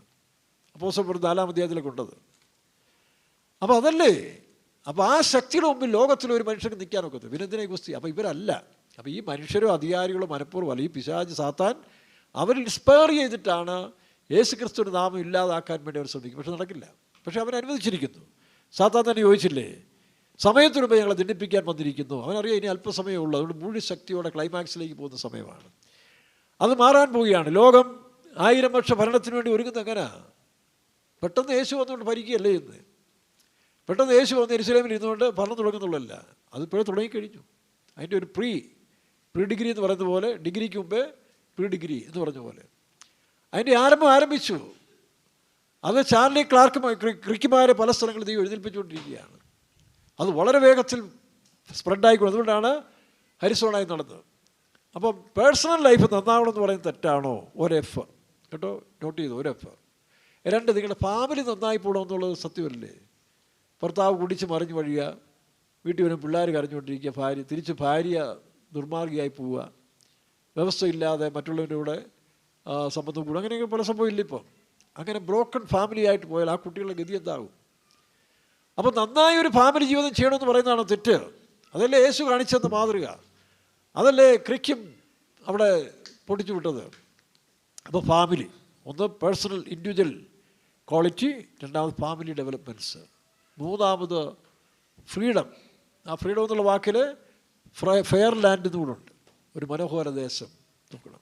അളവ് മുതൽ എനിക്ക് മനോഹര ദേശത്തിലേക്ക്. അപ്പം ദേശം മനോഹരമായി തീരണം. ഇതാണ് 21-കാരനാണ്. അപ്പോൾ ആ 21-കാരനെക്കുറിച്ച് പലരും സാക്ഷി പറഞ്ഞു കൂടുതൽ ഒരാൾ പറഞ്ഞാണ്, എന്താ, ഓ വണ്ടർഫുൾ. അമേരിക്കയിലെ സെക്രട്ടറി മാർക്കോ റൂബിയോ പറഞ്ഞതാണ്, അവൻ്റെ ജ്ഞാനം എന്തുമാത്രം, ഇവിടുന്ന് കിട്ടിയ ജ്ഞാനം അത് യേശു ക്രിസ്തു നൽകിയതാണ്. അമേരിക്കൻ സെക്രട്ടറി മാർക്കോ റൂബിയോ പറഞ്ഞ കാര്യമാണ്. ചാർലി ക്രിക്കിൻ്റെ ജ്ഞാനം, അവൻ എന്തുമാത്രം അറിവുള്ളവനായി മാറി 21-ാമത്തെ വയസ്സിൽ. യേശുവിനെ കുറിച്ച് പറഞ്ഞില്ല, ഇവൻ്റെ ജ്ഞാനം ഇവിടെ നിന്ന്. അപ്പോൾ യേശു പറഞ്ഞു, ഉയരത്തിലെ ശക്തി വരുമ്പോൾ അതിനകത്ത് ജ്ഞാനമുണ്ട്. ആ ജ്ഞാനമാണ് മുഴുവൻ അമേരിക്കയും, അല്ലെങ്കിൽ ട്രംപിനെ വീണ്ടും അധികാരത്തിൽ എത്തിച്ചത് പോലും 10,000 ചെറുപ്പക്കാരെ ഇതിലേക്ക് തിരിച്ചതും ഈ ദൈവത്തിൻ്റെ ജ്ഞാനമാണ്. അതല്ലേ നല്ലത്. ഇങ്ങനെ വെറുബെറിയരായി, പാപികളായി, ദുർമാർഗികളായി നമ്മൾ ജീവിച്ചിട്ട് എന്തോ ലഭിക്കാനായി? ഇപ്പം എൻ്റെ 19-ാമത്തെ വയസ്സിൽ ഞാൻ ഈ സത്യം കണ്ടെത്തിക്കൊണ്ട് ഈ 66-ാമത്തെ വയസ്സ് കഴിഞ്ഞു. അറ്റ്ലീസ്റ്റ് ഒരു 45 വർഷത്തിലധികം ഇന്ത്യയുടെ പല സ്ഥലത്തും പോയിട്ടുണ്ട്.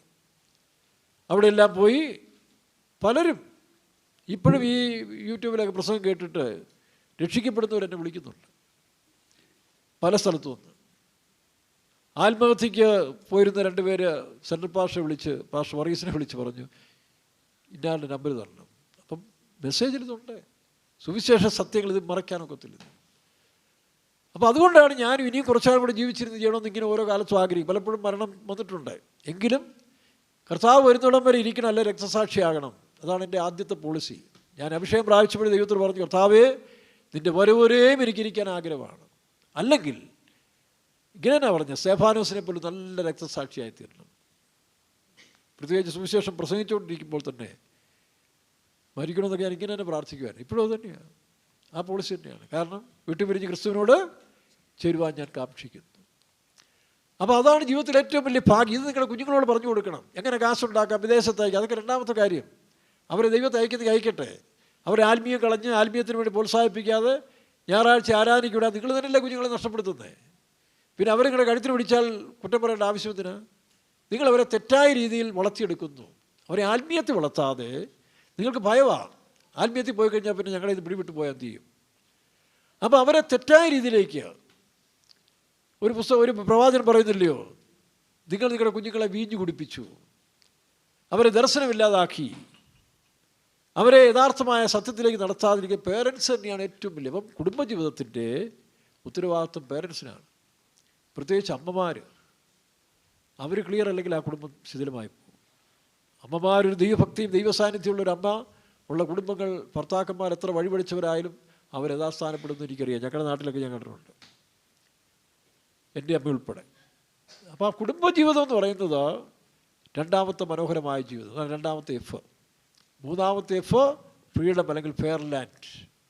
അമേരിക്ക ഒരു ഫെയർലാൻഡാക്കി മാറ്റാൻ വേണ്ടിയാണ് ഇപ്പോൾ ട്രംപും ക്യാബിനറ്റും വൈറ്റ് ഹൗസ് മുഴുവൻ വന്നില്ലേ. ഏതാ വളരെ അത്ഭുതം. അരിസോണയിലെ മെമ്മോറിയൽ സർവീസിന് വൈറ്റ് ഹൗസ് മുഴുവനും കൂടോടിറങ്ങി വന്നാണ് ആ മീറ്റിംഗ് നടത്തിയത്. അതിൽ ഓരോരുത്തരുടെയും ചില സാക്ഷ്യങ്ങൾ ഞാൻ 1-2 വാക്കുകളൊക്കെ എഴുതി വെച്ചിട്ടുണ്ട്. അതിലൊന്നാണ് ട്രംപ് പറഞ്ഞത്, മഹാനായ ചാർലി ക്രിക്ക്. എങ്ങനെ മഹാനായത്? തന്നെ ദൈവം മഹാനാക്കി. ഏത് കാര്യത്തിൽ? വിശ്വാസത്തിൽ മഹാനാക്കി, ദൈവികമായ അറിവിൽ മഹാനാക്കി, ആത്മാക്കളെ നേടത്തിൽ ഇതായി. അങ്ങനെയാണ് കിരീടങ്ങൾ. മഹാന്മാർക്കാണല്ലോ കിരീടം കൊടുക്കുന്നത്. എത്ര കിരീടങ്ങളാണ്? ഇപ്പോൾ പരീക്ഷ സഹിച്ചു രക്തസാക്ഷിയായപ്പോൾ ജീവകിരീടങ്ങൾ തനിക്ക് കിട്ടി. അപ്പോൾ താൻ അറിഞ്ഞ സത്യത്തിന് വേണ്ടി മരിച്ചപ്പോൾ മരണപര്യന്തം വിശ്വസ്തനായിരിക്കുന്നാൽ ജീവകിരീടം പ്രാപിക്കും. നോക്കണം. അതിൽ അമേരിക്കൻ ഡിഫൻസ് സെക്രട്ടറി പറഞ്ഞ മറ്റൊരു കാര്യം, ഈ ക്രിക്ക് മരിക്കുന്ന സമയത്തിൽ, ചാർലി ക്രിക്ക് മരിക്കുന്ന സമയത്തിൽ ഒരു ദർശനം കണ്ടു. ഇതാ ദൂതന്മാർ തന്നെ സ്വീകരിച്ചുകൊണ്ട് കർത്താവിൻ്റെ അടുത്തേക്ക്. അപ്പം സ്വർഗം തുറന്നിരിക്കുന്നതും സേഫാനോസിനെ പോലെ യേശു എഴുന്നേറ്റ് നിന്ന് ഈ ചാർലി ക്രിക്കിനെ സ്വീകരിക്കുന്നു. പിശാചുകൾ കരയുക. പിശാചുകൾ കരയുന്നത് ഒരാൾ സ്വപ്നം കണ്ടു. അപ്പോൾ ചോദിച്ചു, നീ പിശാചുകൾ എന്തിനാണ് ഇത് കരയുന്നത്? ഞങ്ങളുടെ ലക്ഷ്യം നിറവേറില്ല. ഈ ചാർലി ക്രിക്കിനെ ഈ സത്യത്തിനെതിരായിട്ട് അവരെ കൊണ്ട് തന്നെ പ്രസവിപ്പിക്കാൻ, അവനെ കൊണ്ട് തന്നെ ഈ മാർഗത്തിനെതിരായിട്ട് അവൻ്റെ തലതിരിച്ച് കളയാൻ പല പരിശ്രമങ്ങൾ ഞങ്ങൾ ചെയ്തു. പക്ഷെ ഇത്രയും പെട്ടെന്ന് പോകുന്നത് നിങ്ങൾ അറിഞ്ഞില്ല. അപ്പോൾ അവരുടെ പ്രവർത്തനം ഇല്ലാതായി. വലിയൊരു മനുഷ്യനെ തകർക്കാൻ, മോശയെ തകർക്കാൻ ഫറവോനിക്കൂടെ പിശാച് കയറി. പക്ഷേ ആ മോശ എന്ത് ചെയ്തു? തകർക്കാൻ പോയ ഫറവോൻ്റെ വീട്ടിൽ കൊണ്ടുപോയി വളർത്തിയെടുത്ത ദൈവമാണെന്ന് ഓർത്തോണം. മനസ്സിലായോ? ഏതാ മോശയെ തകർക്കണം, അല്ല 2 വയസ്സിന് താഴെയുള്ളവരല്ല. ആ മോശയെ തകർച്ചില്ലെങ്കിൽ ഇസ്രായേലിൻ്റെ വീണ്ടെടുപ്പ്, മനുഷ്യവർഗത്തിൻ്റെ വീണ്ടെടുപ്പിന് അവൻ മുഖാന്തരമായി തീരും. അതുകൊണ്ട് മോശയെ കൊല്ലണം, അതാണ് പദ്ധതി. പക്ഷേ അത് നടന്നോ? ആ കൊല്ലാൻ കൽപ്പിച്ച ഫറവോൻ്റെ കയ്യിൽ തന്നെ ഏൽപ്പിച്ചു കൊടുത്തു. വളർത്തിക്കൊണ്ട് തരണമെന്ന് പറഞ്ഞു. 40 വയസ്സിൽ വളർത്തി സകല ഞാനും പഠിപ്പിച്ച് നീ കൊണ്ടുപോകും, അപ്പം ബാക്കി ഞാൻ ചെയ്തോളാം. സമയം വന്നപ്പോൾ ദൈവം അവനെ പുറത്തെടുത്തു. യേശു ക്രിസ്തു ജനിച്ചപ്പോൾ ഇതേ ആത്മാവ് വന്നില്ലേ? കൊല്ലാൻ, കൊല്ലുക, തകർക്കുക, മോഷ്ടിക്കുക, അറക്കുക, മുടിക്കുക. അതാണ് സാത്താൻ്റെ. പക്ഷേ ആ യേശു ക്രിസ്തു കൊല്ലാൻ സാധിച്ചോ? അന്നത്തെ ഹെരോദാവ് ഉറഞ്ഞു തുള്ളിയില്ലേ? എന്നെ കളിപ്പിച്ചിട്ട് പോയി, അവിടെ എല്ലാത്തിനും പിള്ളേരെ കൊന്നേര്. കർത്താവ് ദർശനത്തിൽ പറഞ്ഞു, പോക്കോ, മിസ്രൈമിലേക്ക് പോക്കോ. ഈ ദൈവത്തെയാണ് നമ്മൾ സേവിക്കുന്നതെന്ന് ഓരോ വിശ്വാസിയും അറിഞ്ഞിരിക്കണം. ആ ദൈവത്തിലുള്ള വിശ്വാസം കളഞ്ഞിട്ട് സാധാരണക്കാരനെ പോലെ പോകരുത്. പോയാൽ സാത്താൻ നിങ്ങളെ കൊണ്ട് തകർത്ത് കളയും. അപ്പം ചാർലി ക്രിക്കിനെ വിശ്വാസത്തിൽ പിന്തിരിപ്പിക്കാനും നാളെ ഒരു സമനില തെറ്റിയാൽ പോരെ, ഇതിനെതിരായി പറഞ്ഞു കഴിഞ്ഞാൽ. പക്ഷേ അവരെ കൊണ്ടെല്ലാം ചെയ്യിച്ചു. എൻ്റെ സമയമെടുത്ത് ഞാൻ പോകും. കറക്റ്റ് സമയത്ത് ദൈവം വേർതിരിക്കുകയും ചെയ്തു. അതിനൊരു മുഖാന്തരം. യേശുവിനെ അന്ന് ക്രൂശിൽ തന്നെങ്കിൽ അന്ന് റിവോൾവർ ഇല്ലല്ലോ, ഇത് റിവോൾവർ ഉപയോഗിക്കുന്നു, അത്രയേ ഉള്ളൂ. അപ്പോൾ ആ രക്തസാക്ഷ്യത്തിൽ യേശു ജയിച്ചു, പിശാച് തോറ്റു. അതാ പിശാച് അറിയുന്നത്. ഇത് പറഞ്ഞപ്പോഴാണ് ഞാൻ ഓർക്കുന്നത്, പണ്ട് അടയാർ ഫെയ്ത്തോമിലൊരു മീറ്റിംഗ് എടുത്ത് പാസ്റ്റർ എ സി തോമാച്ചായൻ വേലക്കാരുടെ മീറ്റിങ്ങിന് മുമ്പ് ഒന്ന് മേശപ്പുറത്തേക്ക് നിൽക്കുക. താൻ നോക്കിയപ്പോൾ അടയാർ ഫെയ്ത്തോമിൻ്റെ ലാസ്റ്റ് മൂലയ്ക്ക് ഇരുന്നിട്ട് കുറേ പിശാചുകളിങ്ങനെ കരയുക. എന്തിനാണ് കരയെന്ന് ചോദിച്ചപ്പോൾ 2 കാര്യം. അപ്പോൾ ഒന്ന്, ഞങ്ങളുടെ പണിയൊന്നും നടക്കുന്നില്ലല്ലോ. 2, ഇനി നോക്കി നിങ്ങൾ ചിലർ ഞങ്ങൾ ചെയ്യാത്ത കാര്യങ്ങൾ ഞങ്ങളുടെ തലയിൽ ഇട്ടുകൊണ്ട് പറയാൻ തുടങ്ങുമെന്ന് പറഞ്ഞു. ഈ 2 കാര്യത്തിൽ അവർ കരയുന്നു. അത്രയ്ക്കും മിടുക്കന്മാരേതാണ്. പിശാചുക്കളെ പോലും കരയിപ്പിക്കുന്ന പാർട്ടികളാണ് TPM ചില പുള്ളികൾ. ശരി, ഇരിക്കട്ടെ. അപ്പം ഒരു കാര്യം ഓർത്തോളം, സാത്താൻ അത്രയേ ഉള്ളൂ. അവൻ്റെ പദ്ധതിയെ തകർക്കാനാണ് ആര് വന്നത്? പിശാചിൻ്റെ പ്രവൃത്തികളെ അഴിപ്പാൻ യേശുക്രിസ്തു മനുഷ്യപുത്ര ലോകത്തിലേക്ക്. ഈ ഉറപ്പ് നിങ്ങൾക്കുണ്ടാകണം. അപ്പം നിങ്ങൾ ആരുടെ അടുത്ത് പോയി കൈ നീട്ടേണ്ട ആവശ്യമില്ല, കടം വാങ്ങിക്കേണ്ട ആവശ്യമില്ല, പിച്ച കിട്ടേണ്ട ആവശ്യമില്ല. കാൺമിൻ നാം ദൈവമക്കളെന്നുള്ളതായ ആ സ്ഥിരത. അല്ല പെന്തിക്കോസ് വന്നുകൊണ്ട് ഒരു വെള്ളം ഉടുപ്പിട്ടുകൊണ്ട് പെന്തിക്കോസ് പറഞ്ഞ് വേഷം കെട്ടിയിട്ട് കാര്യമൊന്നുമില്ല. മനുഷ്യൻ മാറണം. അവൻ ദൈവത്താൽ മാറിയിടും. ഒരുവൻ ക്രിസ്തുവിലായാൽ അവൻ പുതിയ സൃഷ്ടിയായി, പഴയത് കഴിഞ്ഞു പോയി. അപ്പോൾ മഹാനായ ചാർലി, കാരണം അവനോടുകൂടി ദൈവം ഉണ്ടായിരുന്നു. അവൻ യേശുവിനെ സ്നേഹിച്ചിരുന്നു, യേശു ക്രിസ്തുവിനെ വെളിപ്പെടുത്തിയിരുന്നു. ഇതായിരുന്നു ആര് പറഞ്ഞത്? Donald Trump. രണ്ടാമത് അദ്ദേഹത്തിൻ്റെ മകൻ എന്താ പറഞ്ഞേ? അയ്യോ, സമ്മതിക്കണം, അവനെ ദൈവം തന്നെ വളർത്തിക്കൊണ്ട് വരികയെന്ന് എനിക്ക് തോന്നുന്നു. Junior Trump. വളരെ മനോഹരമായൊരു സാക്ഷ്യം. അവൻ്റെ വേഷവും പകുതിയും ആ പക്വതയൊക്കെ കണ്ടപ്പോൾ അടുത്ത ഒരു ലീഡറായിട്ട് വരാനുള്ള എല്ലാ സാധ്യതയും അവനുണ്ട്. ആത്മീയ അവൻ പറഞ്ഞതാണ്, ചാർലി ക്രിക്ക് എൻ്റെ സഹോദരനായിരുന്നു, എൻ്റെ ജീവന് തുല്യമായിരുന്നു. അവനെ ദൈവം എടുത്തു. ഞാൻ കണ്ടു. അപ്പോൾ ഞാൻ കണ്ടു, ഇതാ സ്വർഗം തുറന്ന് സ്തേഫാനോസിനെ സ്വീകരിച്ചതുപോലെ ചാർലി ക്രിക്കിനെ യേശു സ്വീകരിച്ചു. ആ ചാർലി ക്രിക്കിന് പകരം ഞാൻ ഈ ദൗത്യം ഏറ്റെടുക്കും. ഞാൻ മാത്രമല്ല, ഈ ലക്ഷങ്ങൾ തീരുമാനിക്കണം. അവൻ്റെ പിൻഗാമികളായി നമുക്ക് യേശു ക്രിസ്തുവിനെ സാക്ഷി, യേശു ക്രിസ്തുവിനെ കൊണ്ട് മാത്രമേ ഈ രാജ്യം സ്ഥാപിക്കാൻ കഴിയൂ. മാത്രമല്ല, അതിനുശേഷം താൻ പറഞ്ഞു, ബൈബിൾ വചനങ്ങൾ ഇവരെല്ലാം എടുക്കുന്നു. മുഴുവൻ ബൈബിൾ കൺവെൻഷനായിരുന്നു. നല്ല പോർ പൊരുതി, മാത്രമല്ല well done good and faithful servant. എന്ത് ചെയ്യണം? Enter into my joy of the father. എത്ര മനോഹരം! അത് കേൾക്കേണ്ടതാണ് കേട്ടോ. അതൊക്കെയാണ് കൺവെൻഷൻ. ലോകത്തിൽ നമ്മൾ കൺവെൻഷൻ വെച്ച് എത്ര ലക്ഷം രൂപ ചിലവാക്കണമല്ലോ. ഇത് ഒരു മെമ്മോറിയൽ സർവീസിന് ചിലവാക്കി എത്ര പേര് വരും? 100-300 പേര്, അല്ല 200 പേര് വരും. ഇത് ഒരൊറ്റ മീറ്റിങ്ങും ഉണ്ട്. കോടിക്കണക്കിന് ഇപ്പോഴും കണ്ടുകൊണ്ടിരിക്കുക. ട്രംപിൻ്റെ മകൻ പറഞ്ഞാണിത്.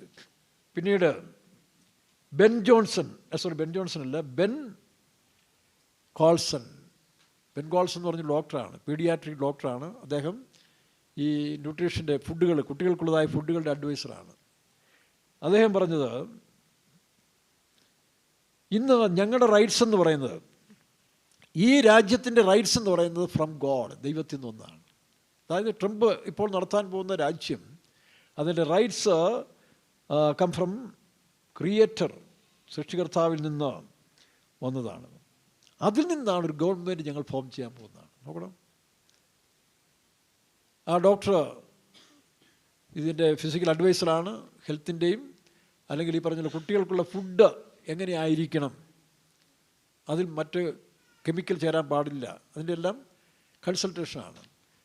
അപ്പോൾ അടുത്ത കുഞ്ഞുങ്ങളെക്കുറിച്ചുള്ള കരുതൽ നോക്കി. ഇപ്പോൾ നമ്മുടെ കുഞ്ഞുങ്ങളിവിടെ കിട്ടുന്ന എന്തെല്ലാമാണ്, കൈ കിട്ടുന്ന എല്ലാമായിട്ടൊന്ന് ഓരോന്ന് പരിശോധിച്ചാൽ എന്തെല്ലാം മോശമായ സാധനങ്ങളാണ് ഇറങ്ങി വരുന്നത്. അപ്പോൾ ആ മനുഷ്യൻ പറഞ്ഞത്, ഈ ഗവൺമെൻറ് ദൈവത്തിൽ നിന്നുള്ള അധികാരത്തിൽ കൂടി വേണം നടത്താൻ, അതാണ് ഞങ്ങൾ പരിശ്രമിക്കുന്നത്. മാത്രമല്ല, അതേ മറ്റൊരു കാര്യം പറഞ്ഞു, നമ്മുടെ TPM-ലൊക്കെ സുവിശേഷ വേലക്കാർ മരിക്കുന്ന സമയത്ത് എല്ലാ വേലക്കാരുടെ മീറ്റിങ്ങും വിശ്വാസികളൊക്കെ മരിക്കുമ്പോൾ എടുക്കാറുണ്ട്, എന്നാൽ എല്ലാ വേലക്കാരും മരിക്കുമ്പോൾ എടുക്കാറുണ്ട്. യോഹന്നാന്റെ സുവിശേഷം വായിച്ച് 12:24 ഇംഗ്ലീഷോട് വായില്ല. അപ്പോൾ ആ യോഹന്നാന്റെ സുവിശേഷം 12:24 എന്താ പറയുന്നത്? ഗോതമ്പ് മണി നിലത്ത് വീണ് ചാകുന്നില്ല എങ്കിൽ, നോക്കണം, അത് തനിയേയിരിക്കും. ചത്തുവെങ്കിലോ മച്ച് ഫ്രൂട്ട്സ്, ഇല്ലയോ? ഇഫ് ഇറ്റ് ഈസ് ഡൈ, പിന്നെ ബ്രിങ് ഫോർത്ത്, വായിച്ചിട്ട് അല്ല അവസാനം, if it die it brings much fruits എന്നാണ്. അപ്പോൾ അതാണ് അദ്ദേഹം പ്രശ്നം. അതുകൊണ്ടാണ് ചാർലി ക്രിക്ക് ഇപ്പോൾ ഗോതമ്പണി പോലെ നിലത്ത് വീണെങ്കിലും ആ നിലത്തിലിരുന്ന് ഹരിസോണ റിവൈവൽ മീറ്റിങ്ങോടുകൂടി മെമ്മോറിയൽ സർവീസോടുകൂടി ലക്ഷങ്ങൾ എഴുന്നേറ്റ് കഴിഞ്ഞു. ലക്ഷങ്ങൾ, നല്ല ഊർജ്ജസ്വലരായ ചെറുപ്പക്കാർ. അത് വിശേഷിച്ച് ഈ പറഞ്ഞ ട്രംപിൻ്റെ ക്യാബിനറ്റ്, ട്രംപ് മുതൽ ഇങ്ങോട്ട്, ഇപ്പോൾ ട്രംപ് കഴിഞ്ഞു, പിന്നെ ഈ പറഞ്ഞ ബെൻ കോട്സൻ്റെ കാര്യമായി പറഞ്ഞത്. അടുത്ത സ്റ്റീഫൻ മില്ലർ, കേൾക്കേണ്ടതാ കേട്ടോ, എന്നെ തകർപ്പൻ അഭിഷേകത്തിലാണ് ഇവരൊക്കെ പറയുന്നത്.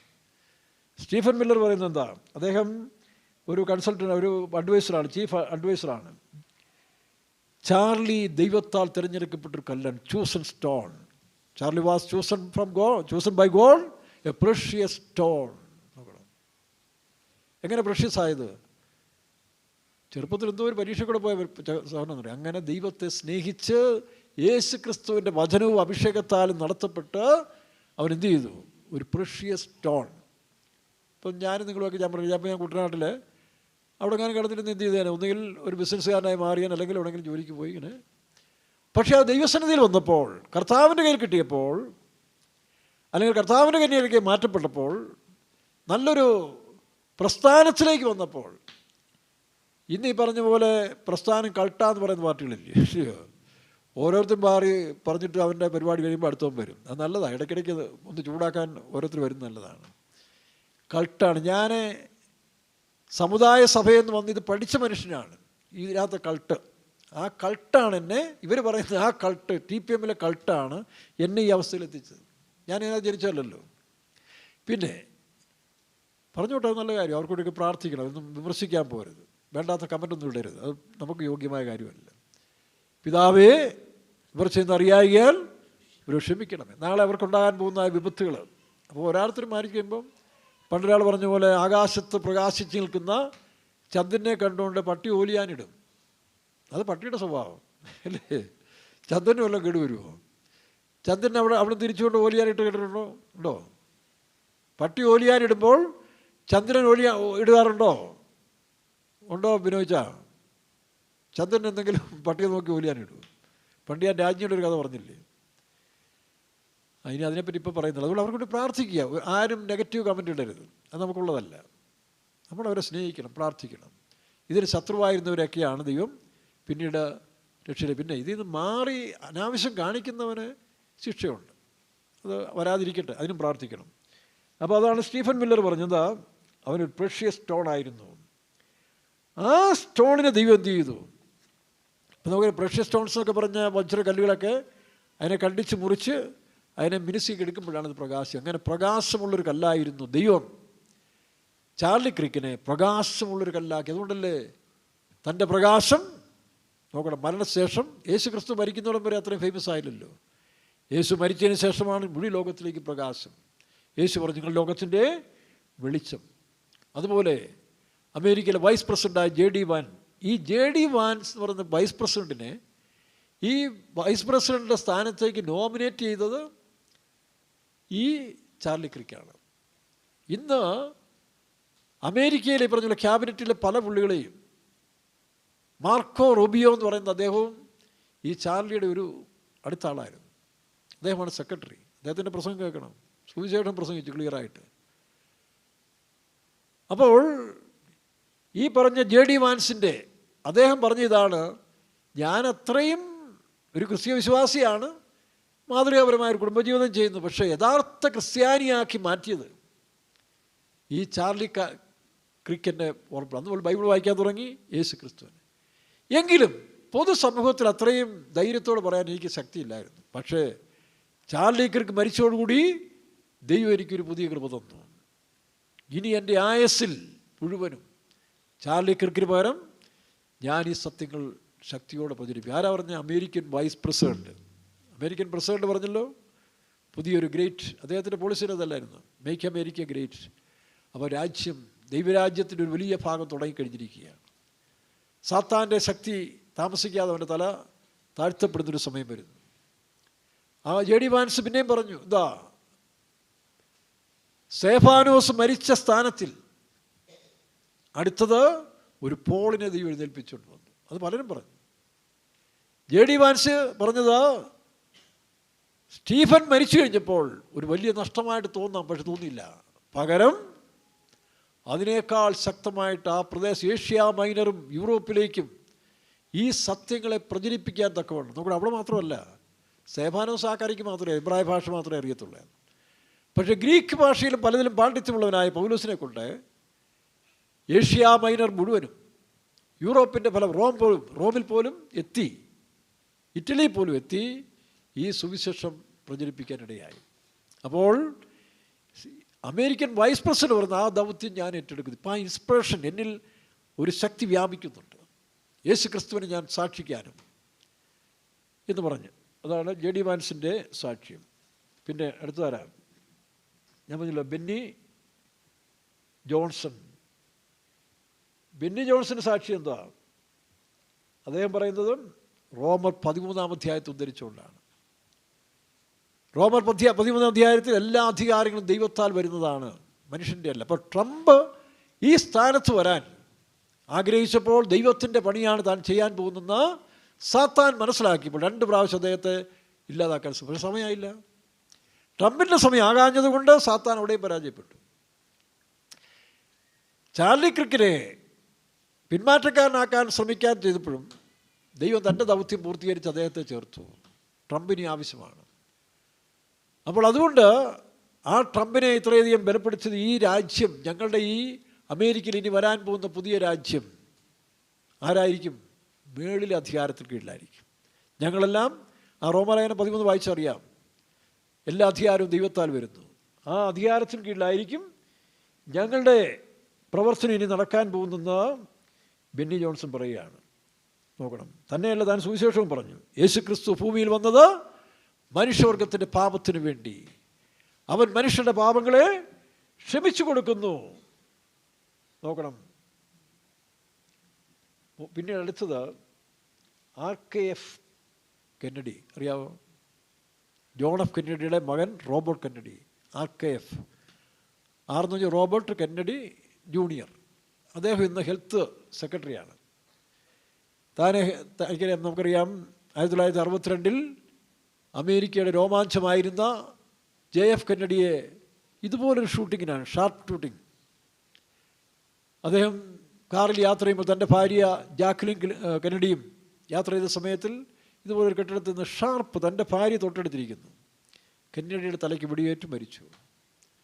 പിന്നീട് ആ കെന്നഡിയുടെ കുടുംബത്തിൽ നിന്ന് എതിർ പാർട്ടികൾ ആരും മുന്നോട്ട് വരാൻ ഇഷ്ടപ്പെട്ടിരുന്നില്ല. പക്ഷെ അവിടെ നിന്ന് തന്നെയാണ് അദ്ദേഹത്തിൻ്റെ മകൻ റോബർട്ട് കെന്നഡി, അദ്ദേഹം പറയുകയാണ്, ഈ ചാർലി ക്രിക്കിൽ യേശു ക്രിസ്തുവാണ് വസിച്ചുകൊണ്ടിരുന്നത്, പരിശുദ്ധാത്മാവാണ് തന്നെ നടത്തിയത്. അവനെ അനുഗമിക്കാൻ അനേകർ പുറപ്പെട്ടു വന്നിരുന്നു. അവൻ പ്രചരിപ്പിച്ച ഈ സത്യം ഞങ്ങളുടെ ഗവൺമെൻറ്റിന് വളരെ പ്രയോജനമായി തീർന്നു. ആ യേശു ക്രിസ്തുവാണ് ലോകത്തിൻ്റെ വെളിച്ചം. താൻ പറഞ്ഞു, യേശു ക്രിസ്തു 33-ാമത്തെ വയസ്സ് മരിച്ചെങ്കിൽ അവൻ 2 വയസ്സിന് എളുപ്പമായിട്ട് മരിച്ച് കർത്താവിൻ്റെ അടുത്തേക്ക് പോയി. ഒരു കാര്യം കൂടെ പറഞ്ഞു, തൻ്റെ അമ്മയായ ജാക്ലിൻ കെന്നഡി തൻ്റെ ഒരു നീസിനോട്, ഒരു അനന്തരവളോട് യൂറോപ്പിൽ പഠിക്കുമ്പോൾ അവളോട് ചോദിച്ചു, നീ എന്താ ഭാവിയിൽ ആഗ്രഹിക്കുന്നത്, എന്താണ് നിൻ്റെ ഉദ്ദേശം? അപ്പോൾ ജാക്ലിൻ കെന്നഡിയോട് ഈ നീസ് ഇവിടെ പറഞ്ഞതാണ്, എനിക്ക് ചാർലി ക്രിക്കിനെ പോലെ ഒരു മനുഷ്യനായി മാറണം, ഒരു സ്ത്രീയായിട്ട് അല്ലെങ്കിൽ ഒരു പേഴ്സണായിട്ട് മാറണം. ഈ ദൗത്യം ഞാൻ ഏറ്റെടുക്കുന്നു. ഇതൊക്കെ ജനങ്ങളങ്ങ് കേട്ട് അവരുടെ ആത്മാവിൽ നിറയുകയാണ്. എന്തൊരു സന്തോഷം അവർക്കില്ല. അപ്പോൾ റോബർട്ട് ജൂനിയർ കെന്നഡിയുടെ സാക്ഷ്യമാണ് ഞാനീ പറഞ്ഞത്. പീറ്റർ ഹെഗ്ത് അവിടുത്തെ ഡിഫൻസ് സെക്രട്ടറിയാണ്, യുദ്ധത്തിൻ്റെയും പ്രതിരോധത്തിൻ്റെയും സെക്രട്ടറിയാണ്. താൻ പറഞ്ഞത്, ഈ വാസ് എ ട്രൂ ബിലീവർ. അവൻ യഥാർത്ഥ വിശ്വാസിയായിരുന്നു. യേശുവിനെ ട്രൂ എന്ന് നമ്മൾ കേട്ടില്ല, സാക്ഷാൽ വെളിച്ചം, സാക്ഷാൽ മുന്തിരി. അപ്പോൾ സാക്ഷാൽ വിശ്വാസി, കപടവിശ്വാസിയുണ്ട്, സാധാരണ വിശ്വാസിയുണ്ട്, സത്യവിശ്വാസിയുണ്ട്. ഇത് നിങ്ങളേതാണെന്ന് പരിശോധിച്ചോണം, അല്ലെങ്കിൽ നമ്മൾ ഏതായി തീരണം. കപടവിശ്വാസിയാണോ, വിശ്വാസിയാണോ, യഥാർത്ഥ വിശ്വാസിയാണ് നമ്മൾ കൺഫേം ചെയ്തോണം. അപ്പോൾ അദ്ദേഹം പറഞ്ഞത് അവനൊരു സത്യവിശ്വാസിയായിരുന്നു. നോക്കണം, താനും പറഞ്ഞത് എന്താ, യേശു ക്രിസ്തുവിൻ്റെ രക്തത്താൽ കഴുകപ്പെട്ടെങ്കിൽ മാത്രമേ ഒരു മനുഷ്യൻ്റെ പാപം മാറ്റപ്പെടുകയുള്ളൂ. നോക്കണം, സുവിശേഷത്തിൻ്റെ സ്പ്രെഡാണ്. യേശുക്രിസ്തുവിൻ്റെ രക്തത്താൽ ആ ചാർലി ക്രിക്കിൽ ഉണ്ടായിരുന്ന പരിശുദ്ധാത്മാവിൻ്റെ ശക്തി, അതേ പരിശുദ്ധാത്മാവ് ഈ മെമ്മോറിയൽ സർവീസ് അല്ല, ഇത് റിവൈവൽ സർവീസാക്കി മാറ്റി. അതാണ് അടുത്തത്. ഇനി നമുക്കറിയാം, ഒരു തുളസി എന്ന് പറയുന്നതായ ഒരു സഹോദരിയുണ്ട്, ഒരു ഹിന്ദു മാർഗത്തിൽ നിന്ന് വന്നതാണ്. തുളസി എന്ന് പറയുന്നത് ഒരു അമേരിക്കൻ സ്ത്രീ, ഹിന്ദുവായി മാറി, ആദ്യം ഡെമോക്രാറ്റ് പാർട്ടിയുടെ ആളായിട്ട് വന്നു. പിന്നീട് ഇപ്പോൾ അവർ ഇങ്ങനെ ഒരു പുതിയ ലോകം സൃഷ്ടിക്കാൻ തുടങ്ങിയപ്പോൾ തുളസി എന്ത് ചെയ്തു? ഈ ഡെമോക്രാറ്റ് പാർട്ടിയിലേക്ക് വന്നു. കാരണം പുതിയ രാജ്യത്തിന് വേണ്ടി പ്രവർത്തിക്കാൻ ഞാൻ സന്നദ്ധനാണ്. അവരവിടുത്തെ ബോൺ ആൻഡ് ബോട്ടപ്പിൽ അവിടെ തന്നെയാണ്. അവരാണ് ഇന്നത്തെ NDC അല്ലെങ്കിൽ national bureau of investigation, FBI പോലെ തന്നെ എൻ്റെ അതായിട്ട് പോകുന്നതാണ്. National bureau of investigation. ഞാനീ പറയുന്നത് ഞങ്ങളെപ്പറ്റി പറയുമല്ലോ, യുവദേശമാർക്ക് പണിയൊന്നും ഇല്ലാതെ വന്ന് ഇറങ്ങി വന്നതെന്ന് പറയത്തില്ല. ചുമ്മാ അത് വേറെ പണിയൊന്നും ഇല്ലാതെ പറയണം. ഇവരൊക്കെ ആരാന്ന് ചിന്തിച്ചോണം. ഈ പറഞ്ഞ സുവിശേഷം പറയുന്നവർ ഒന്ന് കമ്പയർ ചെയ്ത് നോക്കിയേ.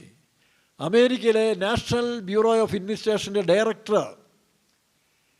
തുളസി, വേറൊരു പേരുണ്ട്, അത് മറന്നുപോയി. അപ്പോൾ അവർ പറഞ്ഞതെന്ന് അറിയാമോ? കോരിന്ത് ലേഖനത്തിൽ വാക്യം എടുത്തുകൊണ്ടാണ്.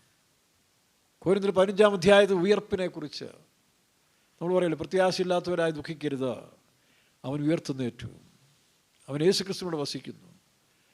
അതുകൊണ്ട് മരണം ഒരു ദുഃഖത്തിൻ്റെ അല്ല, വിട്ടുപിരിഞ്ഞ് ക്രിസ്തുവിനോട് ഇരിക്കുന്ന അനുഭവമാണെന്ന് ഈ ഹൈന്ദവ സ്ത്രീ, അവരും ഈ ഗവൺമെൻറ്റിൻ്റെ ഒരു ഭാഗമായതുകൊണ്ടാണ് അങ്ങനെ പറഞ്ഞത്. അതാണ് അവർ പറഞ്ഞത്. പിന്നീട് നമുക്കറിയാം, മാർക്കോ റൂബിയോ എന്ന് പറയുന്ന ആൾ, അദ്ദേഹമാണ് സെക്രട്ടറി, അവിടുത്തെ മെയിൻ സെക്രട്ടറി ആയിട്ടുള്ള പുള്ളി. അദ്ദേഹം പരിശുദ്ധാത്മാവ് നിറഞ്ഞാണ് സംസാരിച്ചുകൊണ്ടിരുന്നത്. കേട്ടോ, പരിശുദ്ധാത്മാവിൽ നിറഞ്ഞു താൻ സുവിശേഷം അറിയിക്കുകയായിരുന്നു അവിടെ. മാർക്കോ റൂബിയ എന്താ പറഞ്ഞേ?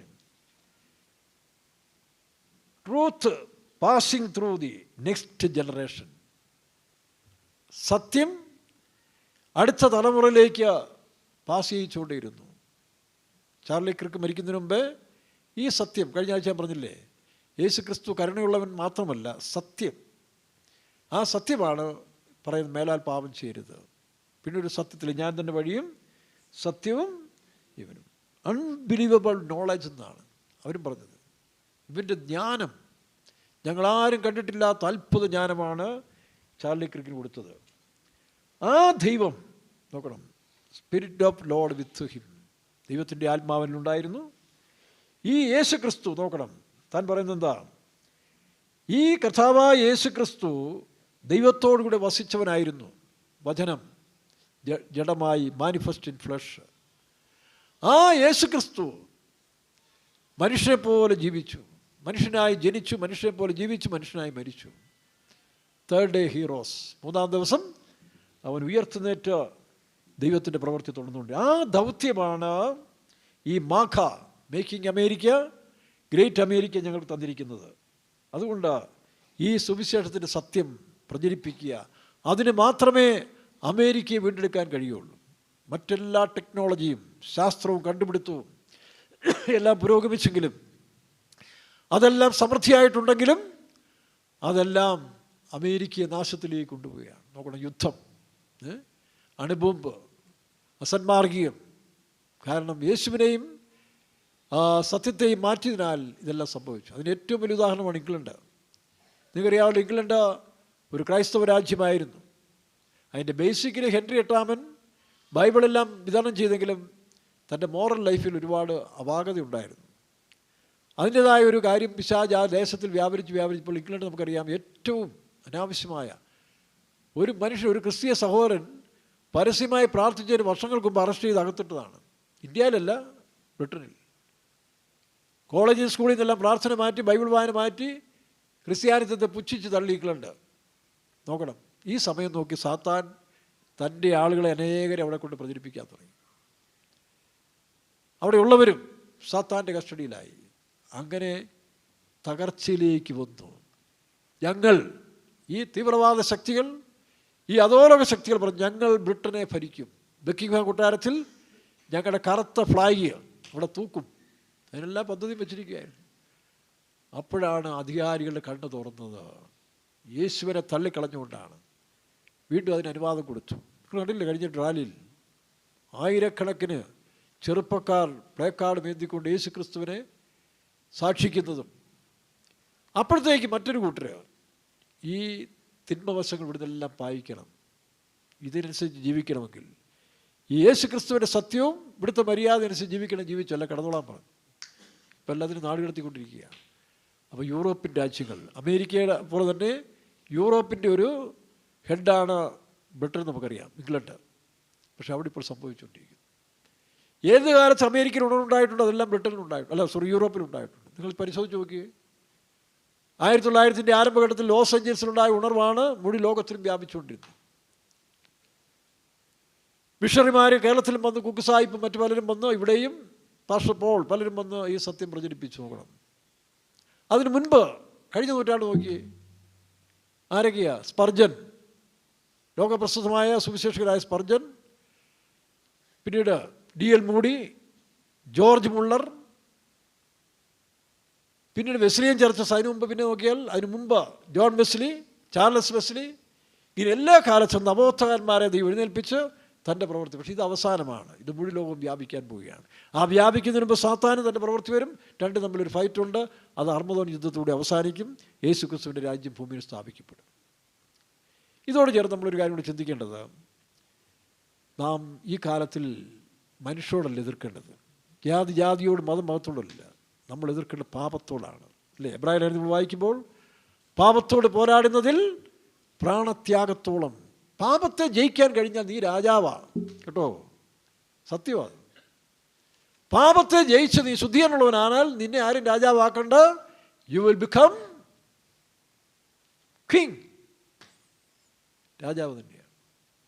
പാപം ഒന്ന് ഉപേക്ഷിച്ച് നോക്കിയേ. ചിലപ്പോൾ കുറച്ചു കാലത്തേക്ക് ഒരു പോരാട്ടം വരും, നീ അതിന് പോരാടുക.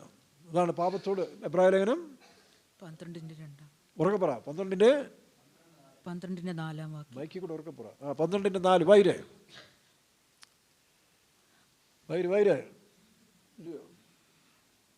പാപത്തോട് പോരാടുന്നതിൽ നിങ്ങൾ ഇതുവരെ പ്രാണത്യാഗത്തോളം എതിർത്ത് നിന്നിട്ടില്ല. നോക്കണം, പാപത്തോട് പോരാടുന്നതിൽ പ്രാണത്യാഗത്തോളം എതിർത്ത് നിൽക്കണം. ഒരു സീൽ നമുക്ക് വേണം. അത് മറ്റുള്ളവൻ്റെ കുറ്റവും കുറ്റവും കണ്ടുപിടിക്കാൻ പോകാതെ, കർത്താവ് എന്നോട് പോരാടുന്ന ജഡത്തിൻ്റെ, സ്വയത്തിൻ്റെ ഇത് അല്ലെങ്കിൽ സാത്താൻ്റെ ശക്തിയെ ജയിക്കണം. ഇൻഡിവിജ്വലായിട്ട് നമുക്ക് ജയം പ്രാപിക്കണം. അയലോക്കാരൻ ജയിച്ചാൽ നമുക്ക് തന്നെ കിട്ടും, ഇല്ലേ? നിങ്ങൾ പഠിച്ചുകൊണ്ടിരിക്കും, എൻ്റെ കൂട്ടുകാരൻ ജയിച്ചു എന്ന് പറഞ്ഞുകൊണ്ട് പോകും. ഓ, എൻ്റെ കൂട്ടുകാരൊക്കെ ജയിച്ചു, നീയോ? ഞാൻ തോറ്റുപോയി, നിനക്കെന്നെ ലാഭം, ഇല്ലേ? അപ്പോൾ നാം ജയിക്കണം. ഇനി ജയാളികളുടെ കാലം വരികയാണ്. നാം തീരുമാനിച്ചാൽ, എനിക്കൊരു ജയാളിയാണെന്ന് ഞാൻ തീരുമാനിക്കണം. ഞാൻ തീരുമാനിച്ചെങ്കിൽ ഒരു മയക്കുമരുന്നിലേക്ക് പോകത്തുള്ളൂ. ഒരു സ്ത്രീയോട് എനിക്ക് അപേക്ഷ ഉണ്ടാകും, ഞാൻ തീരുമാനിക്കണ്ടേ? എനിക്ക് അപേക്ഷ വേണ്ടെന്ന് വെച്ചാൽ തീർന്നു. മദ്യത്തോട് എനിക്ക് വേണ്ടെന്ന് വെച്ചാൽ തീർന്നു. ഇല്ല, ഞാൻ രക്ഷിക്കപ്പെടുന്നതിന് മുമ്പ് ചിലത് വേണ്ടാന്ന് വെച്ചിട്ടുണ്ട്. പക്ഷേ വേണ്ടാന്ന് വെക്കുന്നത് തന്നെ ചിലത് കയറി വന്നിട്ടുമുണ്ട്. പക്ഷേ അതിനാണ് പരിശുദ്ധാത്മാവ് നമ്മെ സഹായിക്കുന്നത്. ആ പരിശുദ്ധാത്മാവിൻ്റെ സഹായം നിങ്ങൾ ആവശ്യപ്പെടണം.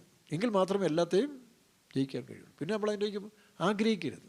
നമ്മൾ തന്നെയാണ് നമുക്ക് ദോഷം വരുന്നത്. നമുക്ക് നാമേ പണിവത് നാഗം നരകവും നമ്മളൊന്ന് ഉറച്ച് തീരുമാനിച്ച് എനിക്കത് വേണ്ട എന്ന് തീരുമാനിച്ചാൽ ദൈവം ആമേൻ പറയും, കർത്താവ് നമുക്ക് കൃപ തരികയും ചെയ്യും. ഇത് നമ്മൾ പറയുമ്പോൾ തന്നെ മനസ്സിൻ്റെ അകത്ത് ഇച്ചിരി കിടക്കട്ടെ. അതാണ് രാഗമോഹങ്ങൾ. ക്രിസ്തുവേശുള്ളവർ പാപത്തെ ക്രൂശിക്കുന്നുണ്ട്, പക്ഷേ രാഗമോഹങ്ങൾ അതിങ്ങനെ ഇച്ചിരി കിടത്തോട്ടെ. ചില അത്യാവശ്യ കാര്യത്തിനെ കൊള്ളാം, ഇച്ചിരി കാര്യസാധ്യത്തിനൊക്കെ ഇച്ചിരി അങ്ങനെ സൂക്ഷിക്കുന്നതുകൊണ്ടാണ് ഇതിന് വിജയലാഭം വന്നത്. അതാണ് മോഹങ്ങൾ ജനിക്കുമാറ്. റോമാലേഖനം 13-ാം അധ്യായത്തിൽ വായിക്കുന്നു, മോഹങ്ങൾ ജനിക്കുമാറ് ജഡത്തിനായി ചിന്തിക്കുക. അപ്പോൾ ചിന്തയാണ് ശ്രദ്ധിക്കേണ്ടത്. ഈ ചിന്തയിൽ കയറി വരുന്നതിന് മുമ്പ് തട്ടിക്കളഞ്ഞേക്കണം. പക്ഷേ പെട്ടെന്നൊന്നും സാധിക്കുകയില്ല. പ്രാക്ടീസ് ചെയ്യണം. ഏത് കാര്യം നമ്മൾ പ്രാക്ടീസ് ചെയ്യുന്നില്ലേ? സൈക്കിൾ ഓടിക്കാൻ പ്രാക്ടീസ് ചെയ്യുന്നില്ലേ? കാർ ഓടിക്കാൻ പ്രാക്ടീസ് ചെയ്യുന്നില്ലേ? അങ്ങനെയെങ്കിലും ഒരു ജയകരമായ ജീവിതത്തിന് വേണ്ടി നമ്മുടെ മനസ്സിനെ പ്രാപ്തരാക്കി മാറ്റുക. ഇതാണ് ഈ അവസരങ്ങൾ നമ്മൾ ചിന്തിക്കേണ്ടത്. സാധിക്കും. നമ്മൾ തീരുമാനിച്ചാൽ ദൈവം കൃപ തരും, പരിശുദ്ധാത്മാവ് നമ്മളെ സഹായിക്കും.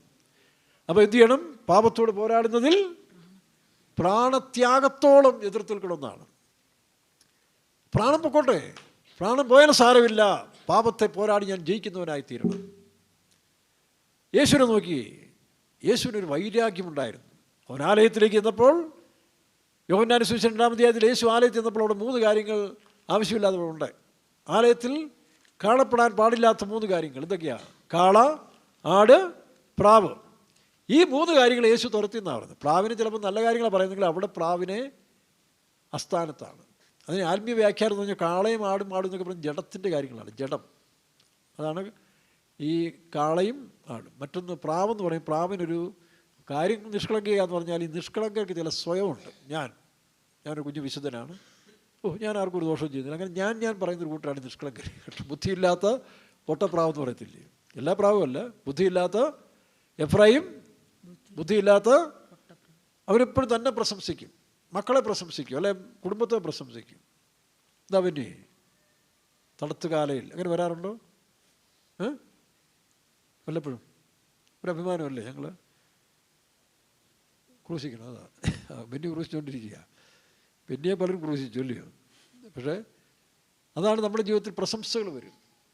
ഞങ്ങൾ ഇന്നാരാണ്, ഇന്ന കുടുംബത്തിൽപ്പെട്ടാണ്, ഞങ്ങൾക്ക് ഇന്നാരൊക്കെ ഉണ്ട്, ഞങ്ങൾ വിചാരിച്ച പലതും നടക്കും ഇല്ലയോ? കുറച്ച് നാളും പേര് അച്ചാൻ പറഞ്ഞ പോലെ ഞങ്ങളുടെ കുടുംബത്തിലൊരുത്തിനെ തൊട്ടാൽ ഞാൻ ചോദിച്ചു, അച്ഛൻ ഏത് ആത്മാവിലെ പറയുന്നത്? പിന്നെ താനും പശ്ചാത്തപിച്ച് മാനസാന്തരപ്പെട്ടു. ഞാൻ പറഞ്ഞു, കുഞ്ഞുങ്ങളെ കൊണ്ട് ബലിയാക്കരുത്.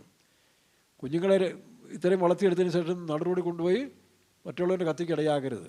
അങ്ങോട്ടും ഇങ്ങോട്ടും പുള്ളി അത് മനസ്സിലാക്കി പുള്ളി തിരിഞ്ഞു. അതിനുശേഷം താൻ വളരെ ആത്മീയനായി ജീവിക്കുന്നുണ്ട്. ഇത് വിദേശത്തൊന്നുമല്ല, കുമളിയിൽ നടന്നൊരു സംഭവമായിട്ട് പോട്ടെ. അപ്പോൾ ആ തിരിച്ചറിവ് നമുക്കുണ്ടാകുക. അപ്പോൾ പാപത്തോട് പോരാടുന്നതിൽ യേശു എന്ത് ചെയ്തു? ഒരു ചാട്ടയുണ്ടാക്കി. ഏതാ ചാട്ട? വചനം.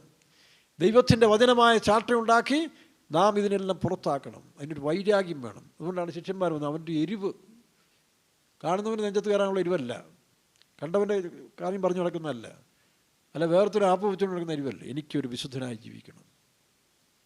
അതിന് പരിശുദ്ധാത്മാവ് സഹായിക്കും. നമ്മൾ തീരുമാനിച്ചാൽ മതി. വായിച്ചേ, അവൻ്റെ എരിവ്.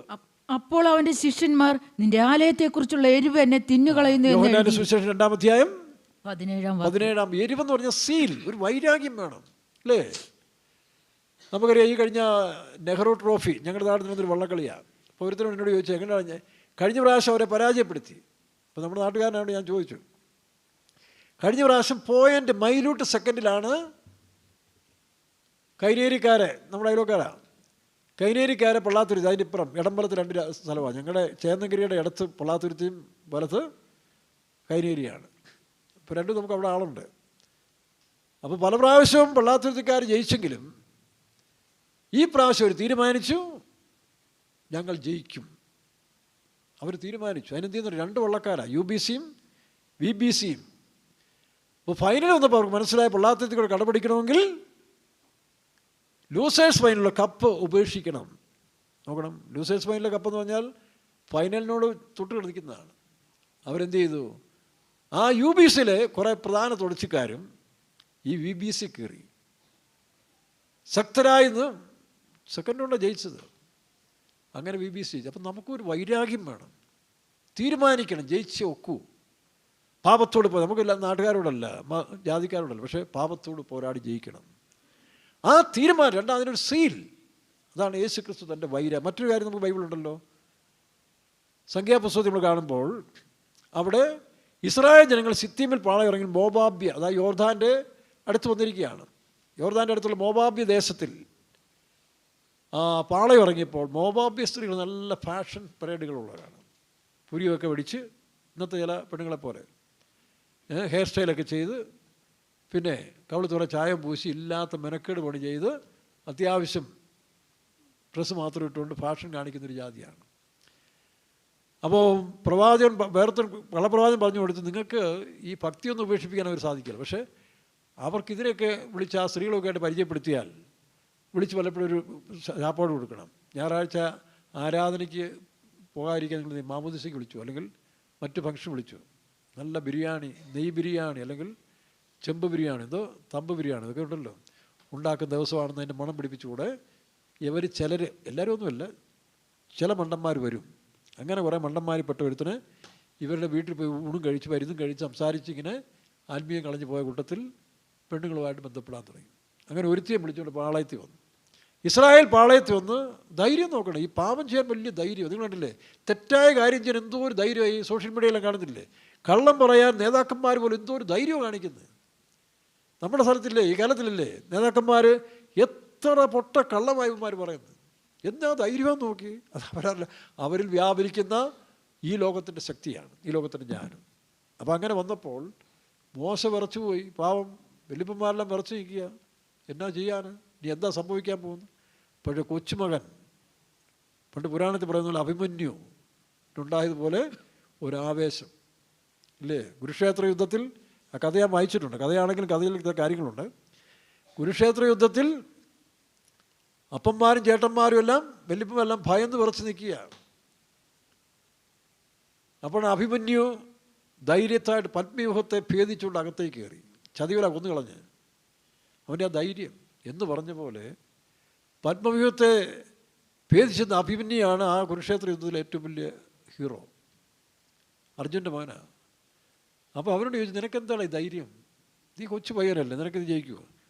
അവൻ പറഞ്ഞിട്ടെന്നറിയാം, എൻ്റെ അപ്പനാരാന്നറിയാമോ, എൻ്റെ പിതാമഹൻ ആരാന്നറിയാമോ, ഇന്നാരാരാന്നറിയാമോ? അതാണ് നമ്മുടെ സാക്ഷ്യം. ഞാൻ ആരെ വിശ്വസിച്ചിരിക്കുന്നുവെന്ന് അറിയുന്നു, അവൻ എൻ്റെ ഉപനിധി കാത്തുകൊള്ളും. അതാണ് നമ്മുടെ ധൈര്യം. നമ്മുടെ അപ്പനെക്കുറിച്ച് പറയാനുള്ള ധൈര്യം നമുക്കില്ല, ചിറ്റപ്പനെക്കുറിച്ച് പറയാനില്ല, കൊച്ചപ്പനെക്കുറിച്ച് പറയാനില്ല, നാട്ടുകാരെക്കുറിച്ച്. പക്ഷേ ഞാൻ ആരെ വിശ്വസിച്ചിരിക്കുന്നു, ഐ ബിലീവ്ഡ്, അതാണ് വിഷയം. അപ്പോൾ അതാണ് ഫിനെഹാസ് എന്ത് ചെയ്തു? വായിച്ചേ, ഇങ്ങനെ പറഞ്ഞു. അഹറോൻ്റെ മകനായ എലിയാസൻ്റെ മകനായ ഫിനെഹാസ് 25-ന്റെ 7-ാം വാക്യം, സംഖ്യാപുസ്തകം 25-ന്റെ 7-ാം വാക്യത്തിൽ വായിക്കുമ്പോൾ, അഹരോൻ പുരോഹിതന്റെ മകനായ എലിയാസിന്റെ മകൻ ഫിനെഹാസ് അത് കണ്ടപ്പോൾ സഭയുടെ മധ്യേ നിന്ന് എഴുന്നേറ്റ് കയ്യിൽ ഒരു കുന്തമെടുത്ത് ആ ഇസ്രായേലിന്റെ പിന്നാലെ അന്തഃപുരത്തിലേക്ക് ചെന്ന് ആ പാപത്തിന്റെ ശക്തി അവിടെ ന്യായം വിധിച്ചു കളഞ്ഞു. അതുകൊണ്ട് ദൈവം എന്ന് പറഞ്ഞു, ഫിനെഹാസ് എനിക്ക് വേണ്ടി കാണിച്ച തീഷ്ണത. വായിച്ചേ 11-ാം വാക്യം, ഞാൻ എൻ്റെ തീഷ്ണതയിൽ ഇസ്രായേൽ മക്കളെ സംഹരിക്കാതിരിക്കേണ്ടതിന് അഹരോൻ പുരോഹിതന്റെ മകനായ എലിയാസിന്റെ മകൻ ഫിനെഹാസ് അവരുടെ ഇടയിൽ എനിക്ക് വേണ്ടി തീഷ്ണതയുള്ളവനായി. അപ്പോൾ ചില തീഷ്ണതയുടെ മുമ്പിൽ പ്രോട്ടോക്കോളൊന്നും വലിയ വിഷയമൊന്നുമില്ല. അവിടെ നടത്തിപ്പോൾ പ്രോട്ടോക്കോൾ എന്ന് പറഞ്ഞാൽ പോയി പണി നോക്കാൻ പറയും ദൈവം. എടാ, അവൻ എനിക്ക് വേണ്ടി കാണിച്ചത്, അവിടെ അവൻ നിമിത്തമാണ് ഇപ്പം നിൻ്റെയൊക്കെ ഉടുപ്പ് ഇപ്പം ഇട്ടിരിക്കുന്നത്. അഹരോനെ, എലിയാസറേ, നിൻ്റെ ഉടുപ്പ് ഊരാഞ്ഞതിൻ്റെ കാരണം നിൻ്റെ കൊച്ചുമകൻ്റെ തീഷ്ണതയാണ് ഇപ്പം നിൻ്റെയൊക്കെ ഉടുപ്പ് നിൽക്കുന്നതാണ്. ഇന്ന് പറഞ്ഞ പോലെ ഏത് സഭകളിലും ഏത് ബന്ധുക്കോസിലും രാഷ്ട്രീയത്തിലൊക്കെ ചില ആളുകൾ എഴുന്നേറ്റ് ചില ഉത്സാഹം കാണിക്കുമ്പോൾ ദൈവം അത് മാനിക്കും. നിങ്ങളുടനെ പ്രോട്ടോക്കോളും സൈനും വെച്ചുകൊണ്ട് ഇങ്ങനെ ലെൻസും വെച്ചുകൊണ്ട്, എടാ സീനിയർ മോസ്റ്റായി ഇന്നാരും ഇരിക്കുമ്പോഴാണോ യവൻ കയറി ആളാകുന്നത്? ഇല്ലയോ? പണ്ട് ഞാൻ 3 സ്റ്റേറ്റ്സിൻ്റെ ഇത് 88-ൽ ദൈവം തന്ന വിഷയം അത് പഠിച്ച് പാസ്റ്റർ ജേക്കബിന് അയച്ചു കൊടുത്തു. അദ്ദേഹം പ്രതി പഠിപ്പിച്ചു പോകും, ധൈര്യമായിട്ട് പഠിപ്പിച്ചോളാൻ മതി, ഇത് സത്യമാണെന്ന് പറഞ്ഞു. Pastor T Thomas, pastor Bobby, pastor KC Varees, pastor Ernest. അപ്പോൾ കേരളത്തിൽ 2 അച്ചായന്മാർ വന്ന് പോയി, ഇന്നലെ വന്ന പയ്യനാണ് ഇതൊക്കെ പറയും, ഇതുവരെയും പഠിപ്പിക്കാത്ത കാര്യങ്ങൾ. സക്കറിയാപ്പച്ചനെടുത്ത് മാട്ടിക്കളഞ്ഞു. സക്കറിയാപ്പച്ചൻ പറഞ്ഞു, എന്നെ വിളിച്ച്, എന്താ ചെറിയാകുഞ്ഞ്? ഞാൻ കാണിച്ചു, പാസ്റ്റർ ജേക്കബ് ഇത് അനുമാന്ന്. എന്നാൽ ഇനി ഒരുത്തിനെയും പേടിക്കണ്ട, ധൈര്യമായിട്ട് പഠിപ്പിച്ചോളാൻ പറഞ്ഞു. ഇന്നുവരെയും പഠിപ്പിച്ച് വരികയല്ലേ. അപ്പോൾ എന്ന് പറഞ്ഞ പോലെ ചില സമയത്തിൽ നിങ്ങൾ ചിലരെ എഴുന്നേൽപ്പിക്കുക. അത് സമൂഹത്തിനോ സഭയ്ക്കോ ദോഷമായിട്ടല്ലല്ലോ, സത്യത്തിന് വേണ്ടി ആയിരിക്കും. അവിടെ നിൽക്കണം, അവിടെ കൂരിപ്പോരുത്, അവിടെ പ്രതിരോധം ആവശ്യമാണ്. ഉടനെ എന്തെങ്കിലും ലാഭത്തിന് വേണ്ടി അങ്ങ് കുരിഞ്ഞു കൊടുക്കരുത്. അങ്ങനെ കുരിഞ്ഞു കൊടുത്താൽ നിൻ്റെ പ്രതിരോധം നഷ്ടപ്പെടും, നീ രോഗിയാകും. ആയുസ് മുമ്പേ പല വേലക്കാരും ചാകുന്നത് അതുകൊണ്ടാണ്. ഒന്ന് പാപത്തോട് പോരാടുന്നതിൽ ചില നടത്തിപ്പെന്നൊക്കെ പറയുന്നത് എല്ലാം ഒന്നും അങ്ങനെ ദൈവഹിതമല്ലായിരിക്കാം. സീനിയർ മോസ്റ്റുകളാണെന്ന് പറഞ്ഞിട്ട് കാര്യമൊന്നുമില്ല. കാരണം ഏലിയുടെ കാര്യം നമ്മൾ പഠിക്കുന്നുണ്ടല്ലോ. ഏലി ആയിരുന്നല്ലോ ഏറ്റവും വലിയ ടോപ്പ് സീനിയർ മോസ്റ്റ്, 90 വയസ്സുള്ള അപ്പച്ചൻ. പിന്നെ ആരാ? 2 സെൻറ്ററിൻ്റെ ചുമതല എന്ന് പറഞ്ഞ പോലെ 2 വീരന്മാരായിരുന്നു മക്കൾ, ഫിനെഹാസും ഒപ്നിയും ഇല്ലേ. അവരവിടെ അടക്കി വാഴുന്ന സമയത്ത് തമ്പുരാനൊന്നും മനസ്സ് തുറക്കാൻ ഒരുത്തരില്ല അവിടെ. ഈ പറഞ്ഞ കസേരയിൽ ഇരുന്നുകൊണ്ട് ഈ അഹങ്കാരം കാണിക്കുന്ന പുള്ളികളോടൊന്നും ദൈവത്തിന് ഇടപെടാൻ ഇഷ്ടമല്ല. അദ്ദേഹം വളരെ വിഷമിച്ച് ബുദ്ധിമുട്ടിയിരിക്കുമ്പോഴാണ് ആരോൻ എത്ര വയസ്സുണ്ടാ? 14-17 വയസ്സുള്ള ഒരു പയ്യനെ ആലയത്തിൽ കൊണ്ടുവന്ന് നേർച്ച കോഴിയായിട്ട് വെച്ചിരിക്കുകയാണ്. അത് ആറുകൂടാ. ഈ മുഴു ദുർമാർഗികളും പിന്മാറ്റികളുടെയും ഇടയ്ക്കാണ് ആരെ വിട്ടിരിക്കുന്നത്? ഈ കൊച്ചനെ ആരെങ്കിലും വിടുവോ? ഇല്ലേ, ആരെങ്കിലും വിടുവോ? പക്ഷേ ആ സ്ത്രീയും കുടുംബം വിശ്വാസത്തോടെ ദൈവത്തെ ഏൽപ്പിച്ചത്, അല്ല മനുഷ്യനല്ല. അത് ദൈവത്തെ ഏൽപ്പിച്ചുകൊണ്ട് ദൈവം സൂക്ഷിക്കും. അവിടെയുള്ള ഏലിയുടെയിലും ഓഫനിയുടെയിലും അല്ല. കൊച്ചൻ രാവിലെ വൈകിട്ട് എന്ത് ചെയ്തു? അപ്പച്ചന്മാരെ കണ്ട് വണങ്ങി വിഷ് ചെയ്ത് സന്തോഷമായിട്ട് തിരിയെല്ലാം കിടത്തി രാത്രി കിടന്ന് ഉറങ്ങാൻ നേരത്ത് തമ്പുരാനോട് ചെന്ന് രാത്രി. ദൈവത്തിന് മനസ്സ് തുറക്കാൻ ഒരുത്തനെ കിട്ടുന്നില്ല. അപ്പോഴാണ് നിഷ്കളങ്കനായ ഒരു കൊച്ചനെ കിട്ടിയത്.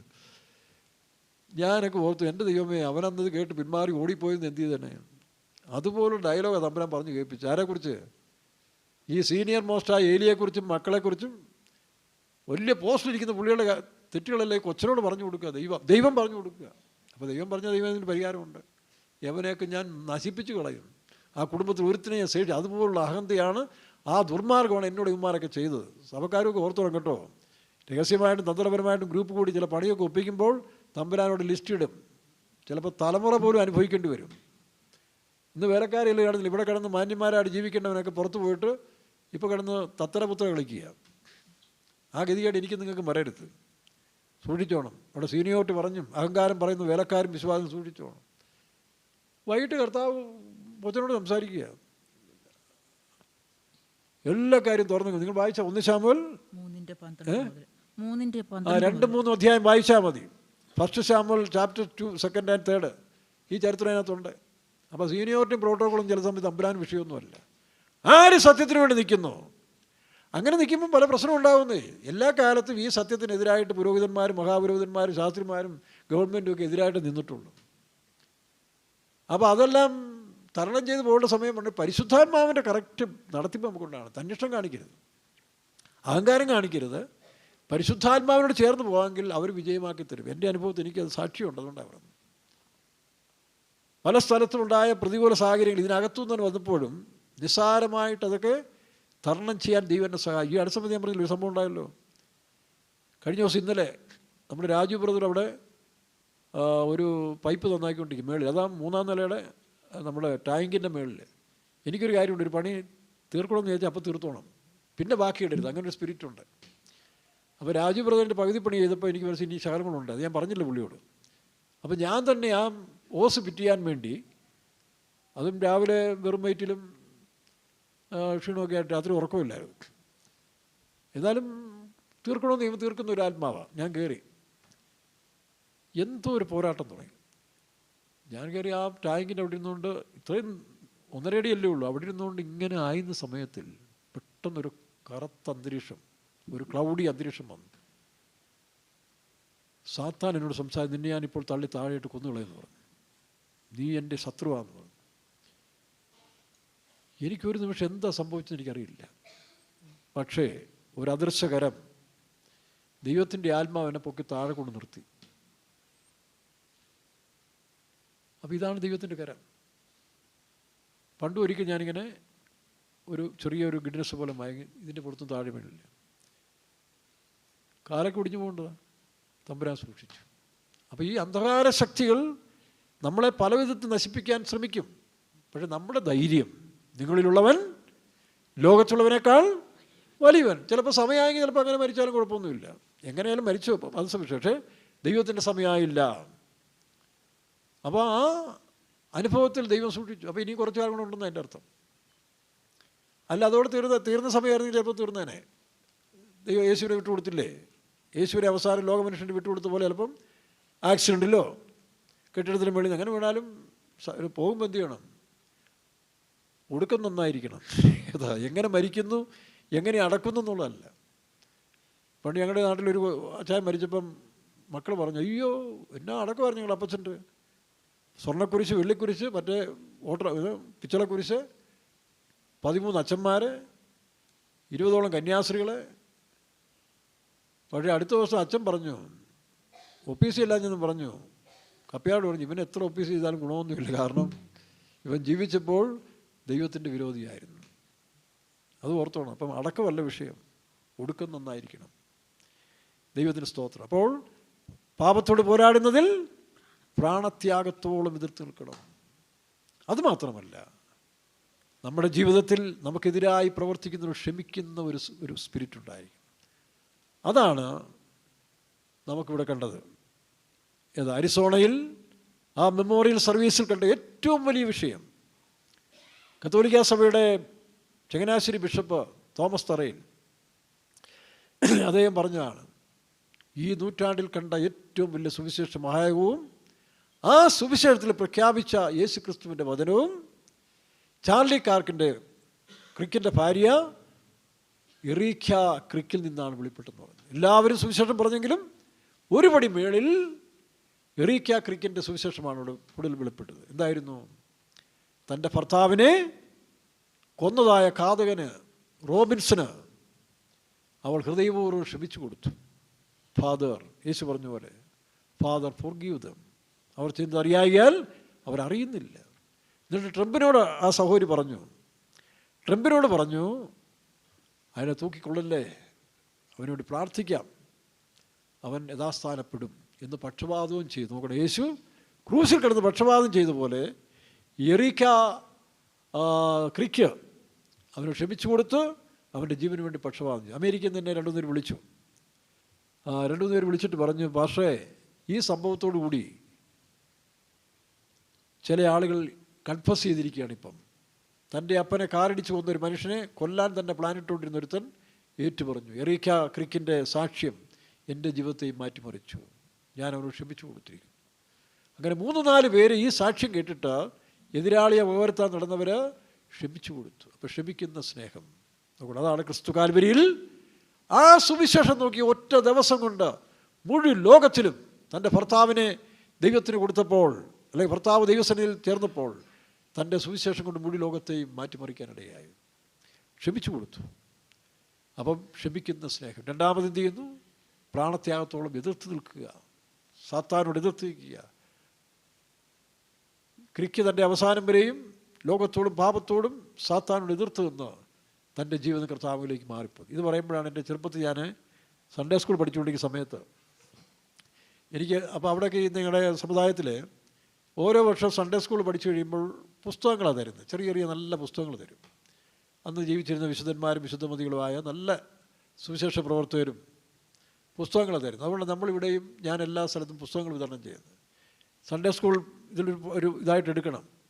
പണ്ട് കാലത്ത് ഇതൊന്നും ഇല്ലാത്ത സമയത്ത് വീട്ടിലെ പ്ലേറ്റൊക്കെ കിട്ടിയാൽ വലിയ അനുഗ്രഹമായിരുന്നു. ഇന്നിപ്പോൾ അതിൻ്റെ കാലം മാറി. അതുകൊണ്ട് നിങ്ങളെയും ഇതൊന്ന് മാറ്റിമറിക്കണം. ചില സഭകൾ ഇപ്പോഴും ഈ പ്ലേറ്റും സോസറും ഒക്കെയാണ് ഇപ്പോഴും കൊടുക്കുന്നത്. ആ കൾച്ചർ മാറ്റണം.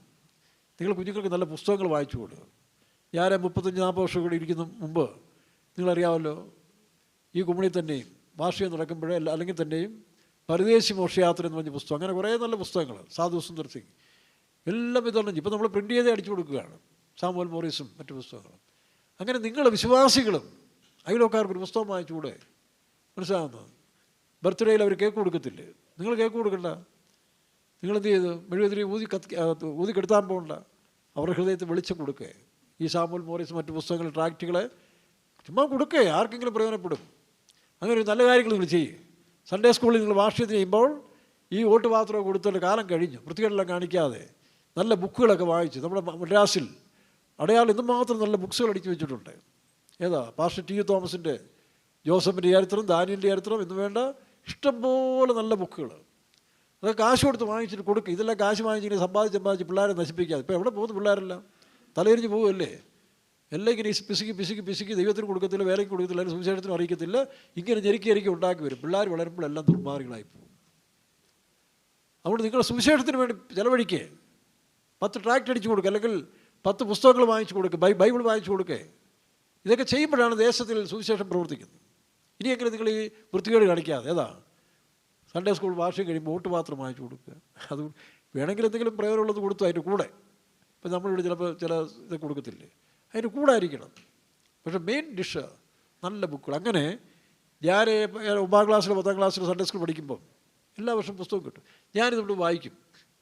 ഞങ്ങളുടെ വീട്ടിലെല്ലാവരും തന്നെ വായനാശീലമുള്ളവരാണ്. പണ്ട് നോവലും മാസികം വായിച്ച കാലം ഉണ്ടായിരുന്നു. അതിൻ്റെ കൂടെ ഇതും വായിക്കും. രക്ഷിക്കപ്പെട്ട് കഴിഞ്ഞപ്പോൾ അതെല്ലാം നിർത്തി.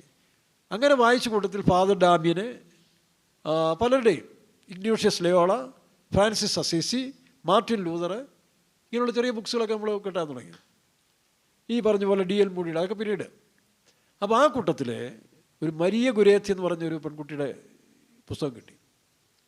അതായത് 1892 ജനിച്ചത് ഇറ്റലിയിൽ ഒരു സാധാരണ കർഷക കുടുംബത്തിൽ ജനിച്ച മരിയ ഗുരേത്തി. അവർ സാമ്പത്തിക ക്ലേശം മൂലം അവിടുന്ന് വിട്ട് വേറൊരു ഗ്രാമത്തിൽ പോയി താമസിച്ചു. ഒരു വീടിൻ്റെ 2 വശം, ഇപ്പോൾ തമിഴ്നാടൊക്കെ കാണും, ഒരു വീട്ടിൻ്റെ ഇപ്പുറം അപ്പുറയും ഈ ലയത്തിൽ താമസിക്കുന്നുണ്ട്. അപ്പോൾ എന്ന് പറഞ്ഞ പോലെ ഒരു വീടിൻ്റെ അപ്പുറം ഇപ്പുറയും താമസിച്ച 2 കുടുംബങ്ങളാണ്. അതിൽ ഒരു പയ്യൻ ഇച്ചിരി ദുർമാർഗിയും ഒരു കഠിനമായൊരു പയ്യനായിരുന്നു. അലക്സാണ്ടർ എന്നവൻ്റെ പേര്. ഈ മരിയ കുരേച്ചി 6 മക്കളിൽ 6ആം തോന്നുന്ന മൂത്തോളം ഉണ്ടായിരുന്നു. അവൾക്ക് 9 വയസ്സുണ്ട്. മൂത്തെന്ന് പറഞ്ഞാൽ നെക്സ്റ്റ് 4-ാമത്തെ 5-ാമത്തെ ഉണ്ടായിരുന്നു. അപ്പോൾ അപ്പൻ മരിച്ചതോടുകൂടി ഇവളുടെ വിദ്യാഭ്യാസം നിർത്തി. കാരണം കൃഷി ഭൂമിയിലേക്ക് ഇറങ്ങി ജോലി ചെയ്യേണ്ടി വന്നു. അമ്മയായിട്ട് പോയി ജോലി, അങ്ങനെ അടി കുഞ്ഞുങ്ങളൊക്കെ താഴെയുള്ളവർ വളർത്തിക്കൊണ്ടിരിക്കുന്നു. നല്ല സുന്ദരിയായൊരു പെണ്ണ്, ദൈവിക ചൈതന്യം തുളുമ്പുന്ന ഒരു പെണ്ണായിരുന്നു. അപ്പോൾ ഈ അലക്സാണ്ടർ എന്ന് പറയുന്നതായ പ്രാകൃതൻ ഇവളെ നോട്ടമിട്ടു. പല പ്രാവശ്യം അവളുടെ അടുത്ത് പാപം ചെയ്യാൻ നിർബന്ധിച്ചുകൊണ്ടിരുന്നു. അപ്പോൾ അവൾ സ്നേഹത്തോടെ പറഞ്ഞു, നീയും ഞാനും നരകത്തിൽ പോവും, പാപം ചെയ്താൽ നരകത്തിൽ പോവും, അതുകൊണ്ട് നീ ഒരിക്കലും അത് ആഗ്രഹിക്കരുത്, ഞാൻ അനുവദിക്കത്തുമില്ല. പല പ്രാവശ്യം ആയപ്പോൾ അവൾ വഴങ്ങുന്നില്ലെന്ന് കണ്ടപ്പോൾ ഒരു ദിവസം വൈരാഗ്യത്തോടെ ഒരു കത്തി കാണിച്ചവളെ ഭയപ്പെടുത്തി. അവൾ പറഞ്ഞില്ല, നീ എന്നെ കൊന്നാലും എനിക്ക് വിഷയമില്ല, ഞാൻ സ്വർഗത്തിൽ പോകും, പക്ഷേ നീ നരകത്തിലേ പോകത്തുള്ളൂ എന്ന് പറഞ്ഞു. അവൻ ഈ കുട്ടിയെ 12 വയസ്സുള്ളതായ മരിയ കുരേത്തിയെ 10-11 കുത്ത് അവളുടെ ആ ദേഷ്യം മുഴുവൻ തീരത്തെ കൊണ്ട് നെഞ്ചത്ത് കുത്തി. അവൾ ബോധമില്ലാതെ ആശുപത്രിയിൽ ചെന്നു. അവിടെ ചെന്ന് കണ്ണു തുറന്നുകൊണ്ട് അവൾ ആദ്യം അന്വേഷിച്ചത്, അലക്സാണ്ടറിനോട് ഞാൻ ക്ഷമിച്ചിരിക്കുക, നിങ്ങളാരും അലക്സാണ്ടറിനെ ശിക്ഷിക്കരുത്, അവനെ ദൈവം സ്നേഹിക്കുന്നു, വരും കാലത്തിൽ അവൻ നല്ല കുട്ടിയായി മാറും. പക്ഷേ ഗവൺമെൻറ് നിയമം അനുസരിച്ച് അവനെ പിടിച്ച് ജയിലിലിട്ടു. 30 വർഷത്തേക്ക് ശിക്ഷിച്ചു. ജയിലിൽ കിടക്കുന്ന സമയത്ത് അവനിങ്ങനെ സാക്ഷി പറയുന്നത്, പലരും വന്ന് നല്ല കാര്യം പറഞ്ഞെങ്കിലും ഒരു ദിവസം സ്വപ്നത്തിൽ ഈ മരിയ സ്വപ്നത്തിൽ വന്നവരോട് പറഞ്ഞു, അലക്സാണ്ടർ, ഞാൻ അന്നേ നിന്നോട് ക്ഷമിച്ചെന്ന് പറഞ്ഞില്ലേ, നീ ഇനി ആ കുറ്റബോധത്തോടെ കിടക്കണ്ട, നീ നല്ലവനായി ജീവിക്കാൻ പറഞ്ഞു. പിന്നെ ആ ജയിൽ വാർഡറും നല്ലൊരു ഭക്തയായ വിശ്വാസിയായതുകൊണ്ട് നിർദ്ദേശങ്ങൾ കൊടുത്തുകൊണ്ടേയിരുന്നു. അവൻ ചില ദിവസങ്ങൾക്കുള്ള മാനസാന്തരപ്പെട്ടു, നല്ലൊരു ദൈവവേദനായി തീർന്നു. അതിനുശേഷം പെട്ടെന്ന് അവൻ്റെ ശിക്ഷ ഇളവ് കൊടുത്തു. അവൻ വെളിയിൽ വന്ന് ഒരു സന്യാസി സമൂഹത്തിലെ ഒരു പ്രേക്ഷിത വേലക്കാരനായി, ഒരു മിഷണറിയായി തൻ്റെ ജീവിതം അവസാനിപ്പിച്ചു. നോക്കണം, അപ്പോൾ പ്രതികാരമില്ലാതെ ക്ഷമിക്കുന്ന ക്രിസ്തു കാണിച്ചെന്ന മാതൃക ഓരോ നൂറ്റാണ്ടിലും നമുക്കറിയാം. ഇന്ത്യയിൽ തന്നെ 1999 ഗ്രഹാം സ്റ്റൈൽസിൽ മക്കളും ചുറ്റു വന്നപ്പോൾ തൻ്റെ ഭാര്യ അവരോട് ക്ഷമിച്ചു കൊടുത്തപ്പോൾ കണ്ടു, ഞാനോട് ക്ഷമിക്കുന്നു. റാണി മരിയ എന്ന് പറയുന്ന നാഗ്പൂരിലെ കൊന്നു കഴിഞ്ഞപ്പോൾ അവർ മരിച്ചു. പകരം അവൻ്റെ അമ്മയും സഹോദരിയും അവരോട് ക്ഷമിച്ചത് മാത്രമല്ല, ആ സഹോദരനായ കൈക്കൊണ്ട് തൻ്റെ വീട്ടിൽ കൊണ്ട് താമസിപ്പിച്ചു. ഇപ്പോൾ അയാൾ സുവിശേഷകരാണ്. നോക്കണം, ഇതാണ് ക്രിസ്തു മാർഗം. ഈ ക്രിസ്തുവിനെ നിങ്ങൾ ഒഴിവാക്കുന്നതുകൊണ്ടാണ് നിങ്ങളുടെ രാജ്യം, കുടുംബം, ജീവിതം നഷ്ടമായിക്കൊണ്ടിരുന്നത്. യേശുവല്ലാതെ മറ്റാരാ പറഞ്ഞു ശത്രുക്കളെ സ്നേഹിക്കണം? ഉപദ്രവിക്കുന്നവർക്ക് വേണ്ടി ലൂക്കാസ് സുവിശേഷം 6-ാം അധ്യായം വായിച്ചു നോക്കുക, മത്തായിയുടെ സുവിശേഷം 5, 6, 7. ആ കാര്യത്തിൽ ഒന്ന് ക്രിസ്തു ക്ഷമിച്ചതുപോലെ ക്ഷമിക്കാൻ തീരുമാനിക്കുക. പാപത്തോട് പോരാടുന്നതിൽ പ്രാണത്യാഗത്തോളം. ഈ മരിയ കുരേത്തി താൻ തൻ്റെ മരണം പോലും പാപത്തിനോട് പോരാടി മരിച്ചു. പക്ഷേ പിന്നീട് പിയൂസ് മാർപ്പാപ്പ വന്നപ്പോൾ അവരുടെ ക്രമമനുസരിച്ച് അവളെ വിശുദ്ധിയായിട്ട് പ്രഖ്യാപിച്ചില്ലെങ്കിൽ വിശുദ്ധിയാണല്ലോ. ആരും പ്രഖ്യാപിച്ചില്ലെങ്കിലും അവൾ വിശുദ്ധിയായ ദൈവത്തിൽ കാണപ്പെടുകയാണ്. ആകയാൽ നാമും ദൈവത്തിന് നമ്മെ തന്നെ സമർപ്പിക്കുക. പാപത്തോട് പോരാടുന്നതിൽ ഒരു വൈരാഗ്യം നമുക്കിരിക്കട്ടെ. അതുപോലെ നമ്മോട് ചെയ്യുന്ന തെറ്റുകൾക്ക് നാം ക്ഷമിച്ചു കൊടുക്കാൻ ഈ പറഞ്ഞ മരിയ കുരേത്തിയും അല്ലെങ്കിൽ അരിസോണയിലെ എറീക്ക ക്രിക്കും ഈ പറഞ്ഞ ഗ്രഹാം സ്റ്റൈൽസിൻ്റെ വൈഫും അതുപോലെ റാണി മരിയായും ഇങ്ങനെ അനേകർ സ്തേഫാനോസും സകലരും നമുക്ക് മാതൃകയായി നമുക്ക് മുമ്പോട്ട് പോകാം. വേഗം വരുന്ന യേശുവിൻ്റെ വരവിന് മുമ്പായി ഒരു കൂട്ടം ആത്മാക്കളെ കൂടെ നേടി സ്വർഗത്തിലേക്ക് പോകാൻ നമ്മെ തന്നെ സമർപ്പിക്കാം. ഒരു പോരാട്ടം നമുക്കുണ്ടാകട്ടെ. പാപത്തോട് പോരാടുന്നതിൽ, പിശാചിനോട് പോരാടുന്നതിൽ, ജഡത്തോട് പോരാടുന്നതിൽ നമുക്ക് പിൻപന്തിയിൽ പോകേണ്ട, ശക്തിയോട് മുൻപോട്ട് പോകാം.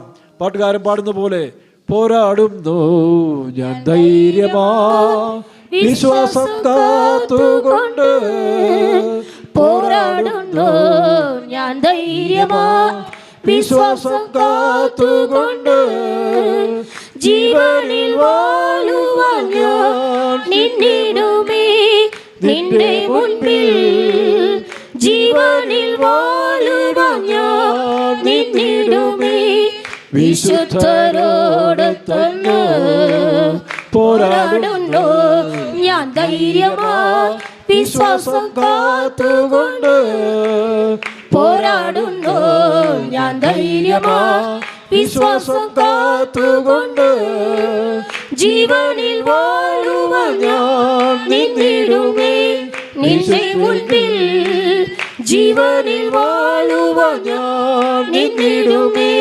വിശുദ്ധരോടെ തന്നെ എന്റെ ശൈലവും കോട്ടയും നീയല്ലോ എന്റെ രക്ഷകനും ദൈവവും നീയല്ലോ എന്റെ ശൈലവും കോട്ടയും നീയല്ലോ എന്റെ രക്ഷകനും ദൈവവും നീയല്ലോ ഞാൻ ശരണമാകും പാറയും നീയല്ലോ എന്നും നിന്നിൽ ഞാൻ വിശ്രമിക്കുമേ ഞാൻ ശരണമാകും പാറയും നീയല്ലോ എന്നും നിന്നിൽ ഞാൻ വിശ്രമിക്കുമേ ഞാൻ ശരണമാകും പാറയും നീയല്ലോ ഹല്ലേലൂയ ഹല്ലേലൂയ.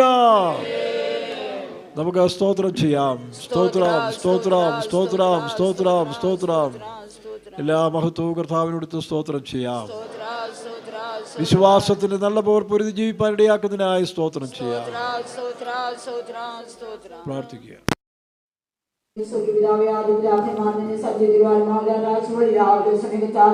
നിന്നെ സത്യത്തിൽവാഴ്ചക്കാലം ദൈവം ഞങ്ങൾക്ക് ഞങ്ങളുടെ ജനത്തിന് നല്ലവനായി വിശ്വസ്തനായി വാക്കുപെട്ട് മാറാത്ത ദൈവമായി ഞങ്ങളോട് കൂടി ഞങ്ങളുടെ ജയത്തോടെ നടത്തിയനായി സ്തോത്രം. രാവിലെ സമയം അനുഗ്രഹിക്കപ്പെട്ട പാടുകളുടെ പാടുന്നതിൽ പ്രത്യാശ പുതുക്കുവാൻ സ്തോത്രം. കർത്താവേ ഞങ്ങളുടെ സമുദ്രനാടിന് ഞങ്ങൾ ഒരുക്കൊണ്ടിരിക്കുന്നതിനാൽ ആര് പാടാതെ പാട്ടുകളെ പാടി കർത്താവേ പാടാൻ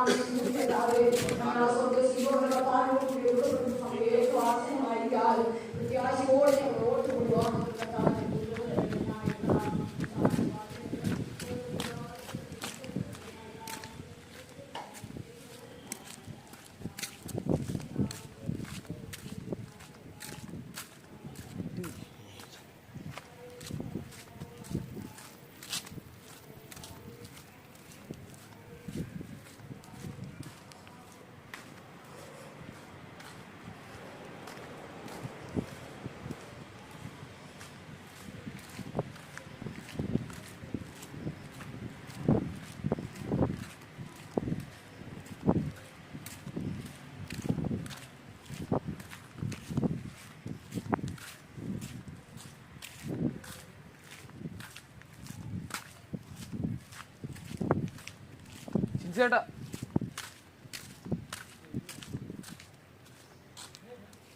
ലോക്ക് തന്നെ ലോക്ക് അയ്യോ ഓക്കെ ആ എന്നെ എടുത്തോളം പറഞ്ഞോ? അല്ല ഇതിനകത്ത് റെക്കോർഡിങ് കാണിക്കുന്നില്ല. ഇതല്ലേ